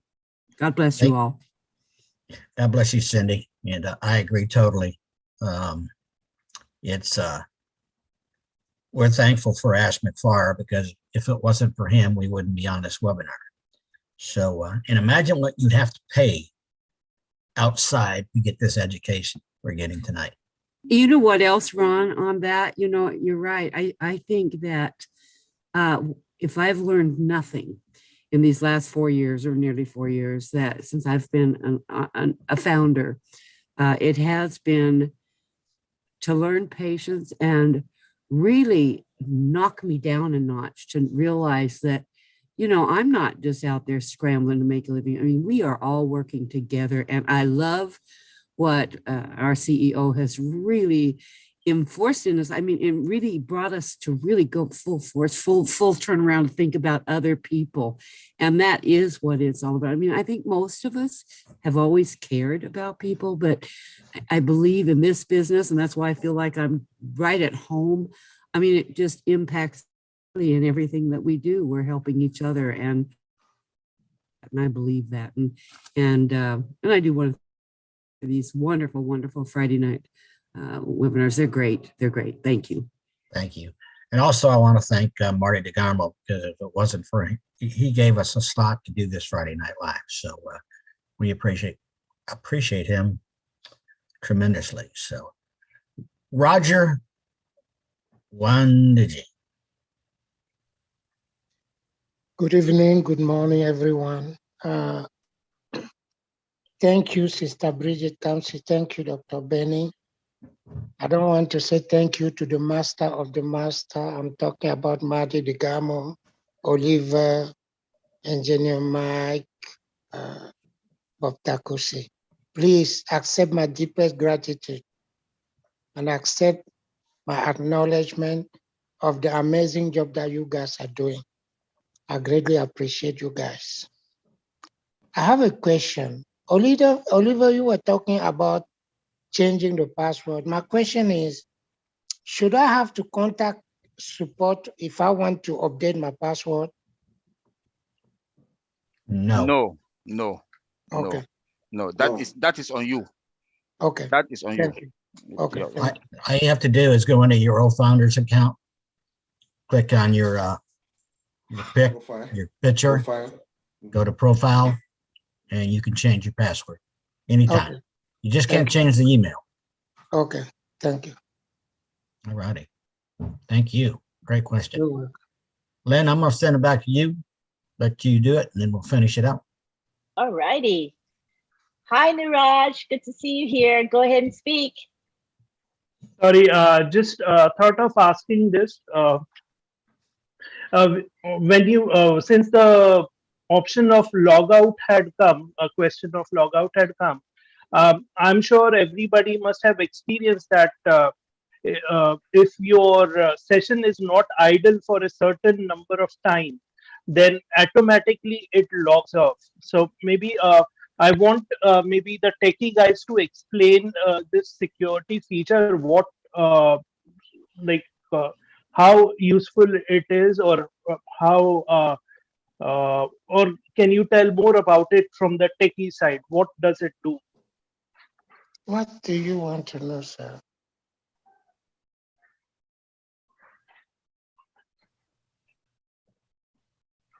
Who wants to take Niraj's question? So he's asking why, I mean, because the system logs you out. So if, why? No, what I meant is that's a good feature.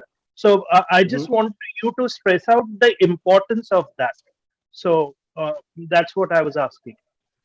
Oh, yes. No, naturally, you know, if you're idle for maybe, I don't know, maybe 2-3 minutes, the system will log you out of your OFounder page, which is also probably going to be the same when we go live. But when what he's saying is within that 2-3 minute time span, that space that you have your account open, especially if you go somewhere, you log into your back office, you do your transactions, you have your email there, maybe your OFounder account is there, you leave that place and you don't log out. As you turn your back, somebody can sit right back as you sat and, you know, get access to your system and do exactly what you just did, maybe transfer your wallet or create some havoc for you. So that's just what he's saying. So it's good for us to always, you know, when you are done with your account, especially when you are using a device, I think that's what Oliver was trying to say. If you are using a device that's not your usual device, let's say you go somewhere and you access a device that's not your usual device, log out. It's the safer thing to do. Nothing is guaranteed. Because you leave it there for 1 minute, somebody can get in there, especially somebody who knows what they are doing. They can get in there, get into your wallet, because maybe the token will be sent to your, you know, to your email. Your email is probably also open. So they can do something, you know, malicious to your account and just cause you a headache. Security will come in and, you know, before everything is taken care of, maybe something might have been done that will just cause you some inconvenience. I believe that's just what we are saying, Miraj. So it's a good practice. Amen. It'll cost you. I would think. I It cost you headache. It might cost you time, you know. Yeah, definitely. Thank you for that. I was only not talking about the 5 minutes where you log in, but once you have logged in and somehow you are not in front of your computer and you just leave it, by default, a security setting has been set wherein if your session is idle for a certain amount of time, I'm not sure how much time, but it automatically logs you out, and that Correct. I think is a great security feature. Yes, it is. Yes. But let me also add that don't take advantage that within how many minutes it's going to lock you out automatically. Please get it as a best practice. Get it as a best practice, as a lock out at any time. Then there's one other thing also. Do not save your credentials. Your credential. Don't do it. Your credentials, your password, and your email address. Don't save it, because when you save it, somebody come and somebody come on your come and use your laptop or your desktop. They'll just log in there because it's saved there. Don't save there. That's why log out. Don't take that advantage that OnPassive will log you out within how many minutes, how many minutes. Take it as a best practice to log out at any time that you want to leave your desk. Let's say you have $10,000 in your wallet. Somebody just come there, bam, transfer the money to the ask, then they open your email account. He can, from your wallet, he can transfer that money to your and do the KYC and transfer the money into his own bank account. So it should be a best practice. We should take it as a best practice. Log out, no matter what. Log out, and when you want to come back, you log back in. Yes, we have that automated feature that auto log. Yeah. That within how many minutes it's going to log you. It's going to log you out. But please take it as also upon yourself to protect your money and to protect your system and your data. Like our big bro Madi said, data is money. That is why the system must be protected. They protect that data, where that data is going. Where that data is going. So you take upon your own self to protect your machine by log out and log back in when you want to do anything with your machine. Thank you. I want to add one thing. I'm sorry I'm butting in, but I got to do it because my brain don't last that long. The reason you want to do that, you want to make good habits. Hackers run off of habit. They will watch a long time before they do anything. They analyze people, and they will finally see, hey, this Marty guy, he never logs out. Yes, there's 30 minutes, and it automatically logs out. But if you get out, log out. And like the password, saving all that, like they said, I've done that for years. You might think it's okay now, but when you have money in there, I wouldn't save anything online. Nothing. Write it down. If you remember it, that's okay.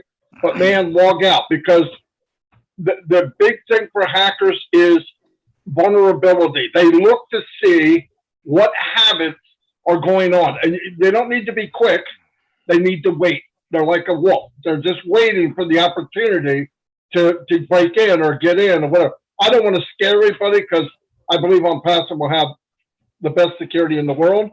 But remember, there's really smart people on the evil side as there is on the good man side. So you just got to be careful. That's all. Being careful. No more, no less.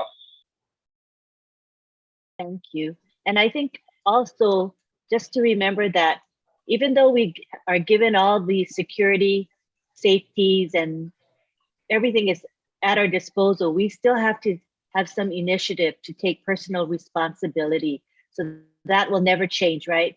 You can have everything at your disposal, but if you don't implement, then you will not be protected. So that's something to consider as well. All right, we have Engineer Mike who would like to say something.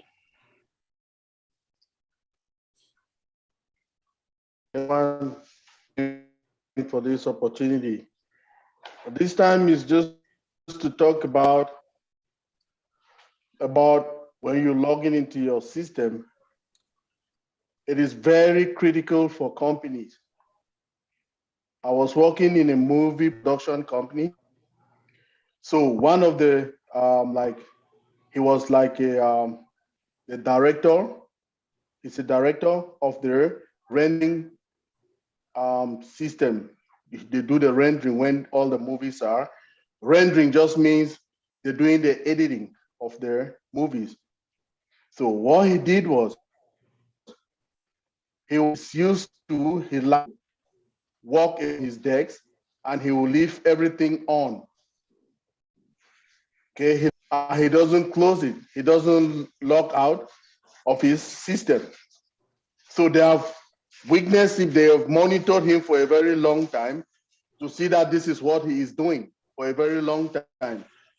Happening is this movie was not even produced finally, but somebody just 2 minutes that he left his desk to go to I don't know where to, and when he walked away, another person came to his seat and got all them, and that movie was already out there. He was fired.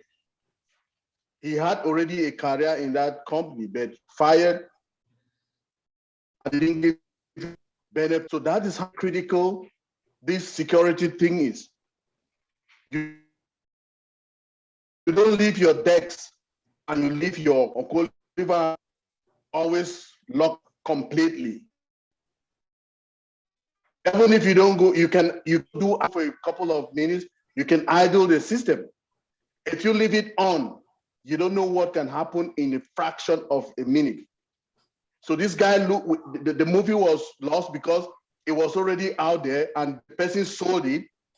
Then the company lose the movie, which was millions of dollars. So they fired the manager that has been working there time, a director. So that's how very critical this this thing is, already. Much everybody. Yeah. Thank you. Good point right there. Now we have Pat Parrott. Come on down. Hi, Lynn. Thank you. I have a question about when you're in the back office and it times you out while you're working. Should you go back in, sign in, and log out again for safety reasons? Who wants to take that? Yes. If it logs you out, go back and log back in. Remember that before it logs you out, it gives you some few minutes. It will tell you you have this amount of minutes for it to shut down. But if you just go and click, it will take you back in automatic. But if it logs you back out, go back and log back in. Okay, and another one is I keep my passwords in a safe and I have to sign into it before I can go into Founders or whatever. Is that safe enough, or should you always just write them down? I have them written down, but that is safe enough. But make sure that password that you got for the where your other password are, don't share it with anybody. Correct. Okay. Yes. Thank you. You're welcome. Yeah. Thanks for your question. We have now Corina Lance. Thanks, Lynn. I just wanted to ask again about the saving your credentials. When you go into your back office and you have your password, your email password, I had saved it when it came the first time at the top because we always have that 6 digits when we come in. Now, you're telling me to not save that at all and do it manually every time? To be yes, secure? for safety. Yes. For safety. Okay. Better I to will do type that. it. Yes. Isn't that something? I've been doing it wrong all along. And I literally did not know how important it was to log out. I never log out. Even in my bank. Even in my bank, I had no idea. Oh no. So thank you. Because that's very dangerous. You can't do that. You can't do that. That's how techie I am, Oliver. Thank you so much. Corey, you can't do that. Yeah. Thank you. Don't save your password in your machine. Do not. Don't do that. If you have, I promise. Yeah, Never, don't do that. Never again. I will take it out. How do I take out because the credentials are already in there? So how do I unsave it so that I can? When that thing comes on the upper right hand side, just delete it. Uncheck it, delete it. Yeah, uncheck it and then you just delete it. It doesn't come up no more though, you guys. It only came up the first time I did it and I said save. So how do I get back to it so I can unsave it and have to do it again? Is it because the one on your old founder stays there, but on your email, you can go to settings. If on your email, you go to your settings, it will walk you through how to it's just a check button on your right hand side. You will see it there on disable your password. Okay, and for back office as well, founders, probably in profile, I can Yes, unsave go it? to your, yes. Just change your password in your founder. Okay. And perfect. That's a good idea. Because it's probably single sign-on. You can't see it anymore. So okay, right, exactly. Thank you, Bob. Uncle Bob. I sign thank in you. every single time. I sign in every It's single better time. to sign in, yeah. Sign in anytime and log out. No matter where you are, log out. We are going into a crucial moment now, the next phase. Yes. That Mola is coming. Yes, So I'll get that in my head. If you don't save it, you are in trouble. Yeah, you're right. Thank you, guys. You're welcome. Thank you. It's okay, Karina. A lot of us don't know too. You're not the only one, but you were brave enough to ask the questions. I give you credit. Good for you. All right, now we have Bruce Gerstein. Come on down. Thank you, Lynn. Thank you very much. First of all, I want to thank our two wonderful ladies, Dr. Benny and Bridget. You're very wonderful in the information that you gave us. And again, Engineer Mike and Oliver and Bob, all of you gave such incredible information to us tonight. I like to keep things simple. It's nice to keep things simple. So I know that one thing that we can be sure of is that OnPassive wants to protect us without question. And that's part of what we want to be here at SAFE. So when I look at our responsibility, our basic responsibility is to continue to change our passwords and to shut down our account, and not to just shut down, but log off. Because just shutting down a computer doesn't log you off of a system. So would you say that those are the two most essential things that the founders really need to be aware of, to continue to change your password every 90 days, make it at least 10 numbers, digits, whatever, and also to log off? Because a hacker can, in a millisecond, get into your computer if they know you, like Marty told you, that they're watching us all the time. So anybody who thinks that it just automatically logs off, that it's safe, is just taking things, not being responsible. And so it's a lot better to get into the habit of logging off continuously whenever we get out. Would that be correct? That's the best practice, Bruce, to change your password every 90 days. That's what we recommend in the industry. Every 90 days, maybe 8 to 10 characters, alphanumeric and a special character, £, or exclamation, or any @ any special character. That's the best practice. It's good for you, for your protection, because people monitor us. You know, there are tools. There are sniffing tools that people sniff around your network. Somebody could be in, you could be in your house on your wireless network. There's somebody with a sniffer next door sniffing around, just monitoring you, seeing everything that you're doing, so they could pick up your password at some point. But if you have a habit of changing every 90 days, you change alphanumeric, something that you remember, like I think the former speaker said, they have theirs in a safe. If you can't remember, keep it in a safe, lock it. Whenever you forget it, you go back to your safe and you look at it and remember it, But it's a good best practice, like Oliver said. Always change it every 90 days at a minimum. It's a good habit to get into. Yeah. And since we're talking about money in the end. We're talking about money, yeah. You don't want someone to have access to your money. Because when they have, it's an essential habit to get into. Yeah. Yes, Bruce. Thank you, Bruce. Appreciate it. All right, next we have David Switzer. Come on down. Okay, hi everybody.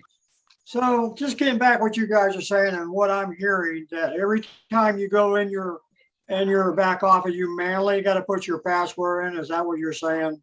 Instead of like you can set it for automatically. When you push on your email, it automatically pops up. You can automatically go into your back office. But now you're saying that you manually have to put your password in first put your password in every time that you go in your back office? Yes. Because that sounds like a lot of work to me. I know, a lot of people, we forget our passwords once in a while, and if you forget your password, then you can't get in your back office. So that kind of bothers me a little bit too. So what we recommend, David, but if you can't do it, I mean, that's the recommendation. That's it's a best practice, somebody somewhere, like I just said earlier, you don't want to let someone have access to your credentials. If they do, it might cost you a headache. So it's just the best practice. That's what we're advising, and that's what the industry advises. Change it every 90 days. And remember, somebody just wrote here. I was looking at the chat that Mr. Mufara is saying that this business is something like this business is 200%. OnPassive is giving us. OnPassive is giving 100%, and us, we, the founders, we have to give the other 100%. That is that other 100%, so that everything goes. I think that's not much to ask, if you can. When you're doing it, guys, sorry to interrupt, but when you do it, you're going to be doing it and you'll remember it then, because you're going to be logging in all the time, right? All the time, yes. So you remember it, yeah. Or you keep it in a safe, like Miss Bruce or the lady before said, you just keep it in a safe that you lock it, that is not accessible by anyone else. When you forget, you go back there and you retrieve it, David, you should be logging every email and every password in a book. Every email and every password you have, you should be logging in a book, and you will not forget that. And then when you change it, you simply change it in your book. Yes. I gave my 5 cents worth tonight, Bob. Thank you. Thank you, David. If you're giving away free money, David, send it to me. Yeah, make sure you write it down too. If you don't write it down, you'll be in trouble. Guys, this is moolah, like Oliver said. This is money, right? Our money, data, our money, like Mari said. So, David, you can actually go to the bank and a safe deposit box where you keep this book in it. Whenever you forget your password, you go to your bank, go to your safe deposit box, open it, look at your password, you remember it, then you come back and log into it. It's money. And highly recommended. Yeah. I've raised my hands. Can I just say something? Now we have Tina. She's gonna. Yes. Thank you so much, Lynn. David, I think I'll just try to make things very simple and down to earth. Just imagine you have money in your house, and a lot of people love to put their keys to the house under the mat or on a flower pot or something. That's a habit, So yeah, and you need the key to enter your house, right? So, and if you have money in your house, you don't want anyone to know where your keys are except with you. So like I said again, just to reiterate again, it is a personal responsibility to keep that house key for yourself, wherever you put it, so that only you know. I think everyone needs to understand, to bring it down to simplicity, that you need the key to open your house. So going into OFounder and into a wallet, especially where your moolah is, you need the key. So just keep it to yourself and change keys every now and then. And that's the bottom line. Thank you so much, Lynn. So great webinar, I think. But simplicity, and that's it. Personal responsibility. Your data, you own it, you keep it, you save it. Thank you.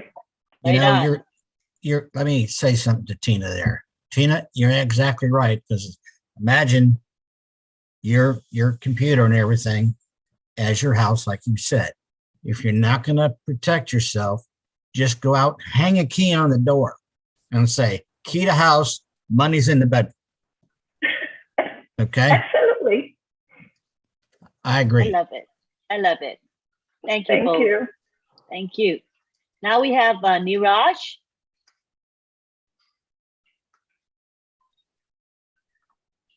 Okay, thank you. First of all, sorry, I'm coming back again and again because this is something where I was lacking, and This is, I have learned it in the hard way.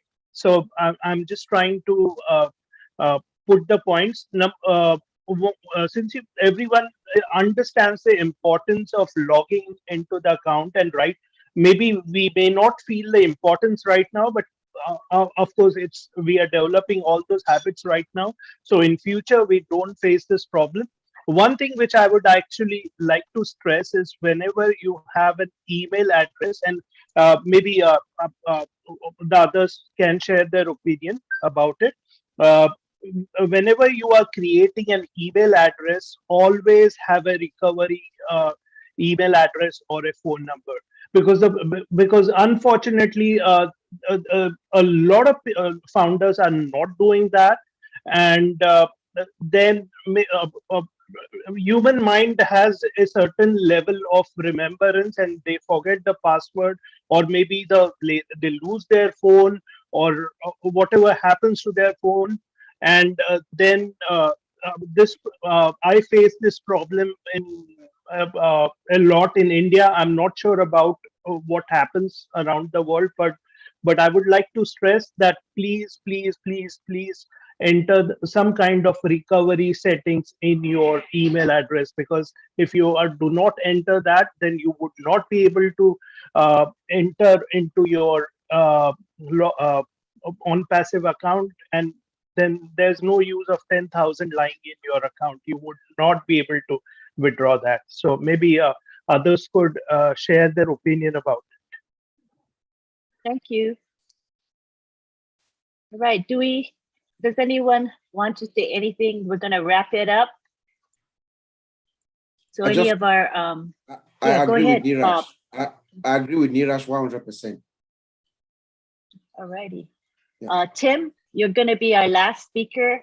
If you can, okay. Tim and Lucy will be our last to speak tonight. So we wanna wrap it up because we've gone over time already.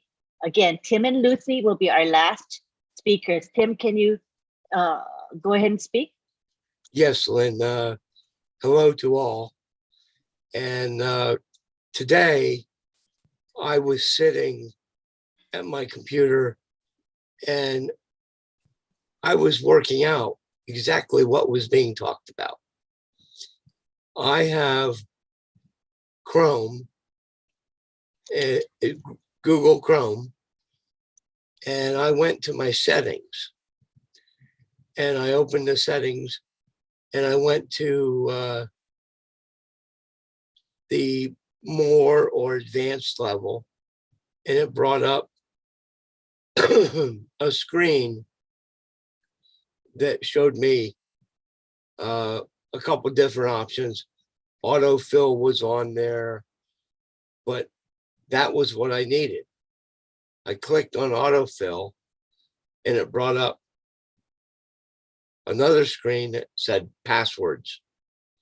I clicked on passwords. I could see every password I ever saved. I went and I found all my Go founders.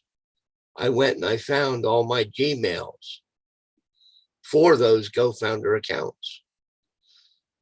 And using the print option, I had to use the little eyeball. I had to unclick that and I had to put my code in, my PIN, so that it would unlock all the passwords so I could view them. Once I had them all viewable, I right clicked and I hit print and printed the whole damn list. I have a printout of every email, every password that I have for my OnPassive accounts. Worked out pretty well. Thank you, Tim, for sharing that. Appreciate it. Good hints Very for all of good. us. But he should make sure he saves that in a safe place. Keep it away, locked somewhere. Yes, indeed. Oh my goodness. Yeah. That's why I found it. That's why I wanted it. Please. It should be known maybe by someone who's maybe a next of kin or something like that, and no one else. Goes with my will. Yep. You got it. All right, thank you so much. Do we have any more hands up? I think we're done, right? We're done? Oh, righty. So let's wrap up. It's our time to give acknowledgements and thanks to everyone. Before I forget, Lynn, it was a very good and very informative webinar that you had tonight. Very pleased. That's why I had to get on and tell you that. Thank you so much, Tim. Right, so before I forget, I want to mention that the Papua New Guinea guest webinar, which is on Saturday at 11 p.m. Eastern Standard Time, has been canceled. David Bacal's wife, Suzanne, is not feeling well. So we ask for your prayers. We all believe in the power of prayer. So keep them in your thoughts and prayers. Thank you so much. I'd like to thank now my co-host, Ron Hulbert, for without him, we wouldn't have even started Friday Night Live. And he's the one that thought of Friday Night Live as the name of our webinar. So thank you, Ron. Also want to thank Marty DeGarmer, who allows us to use the corporate Zoom account. And it's because of him that we are able to live stream on multiple YouTube channels. So thank you very much, Marty. Always there for us.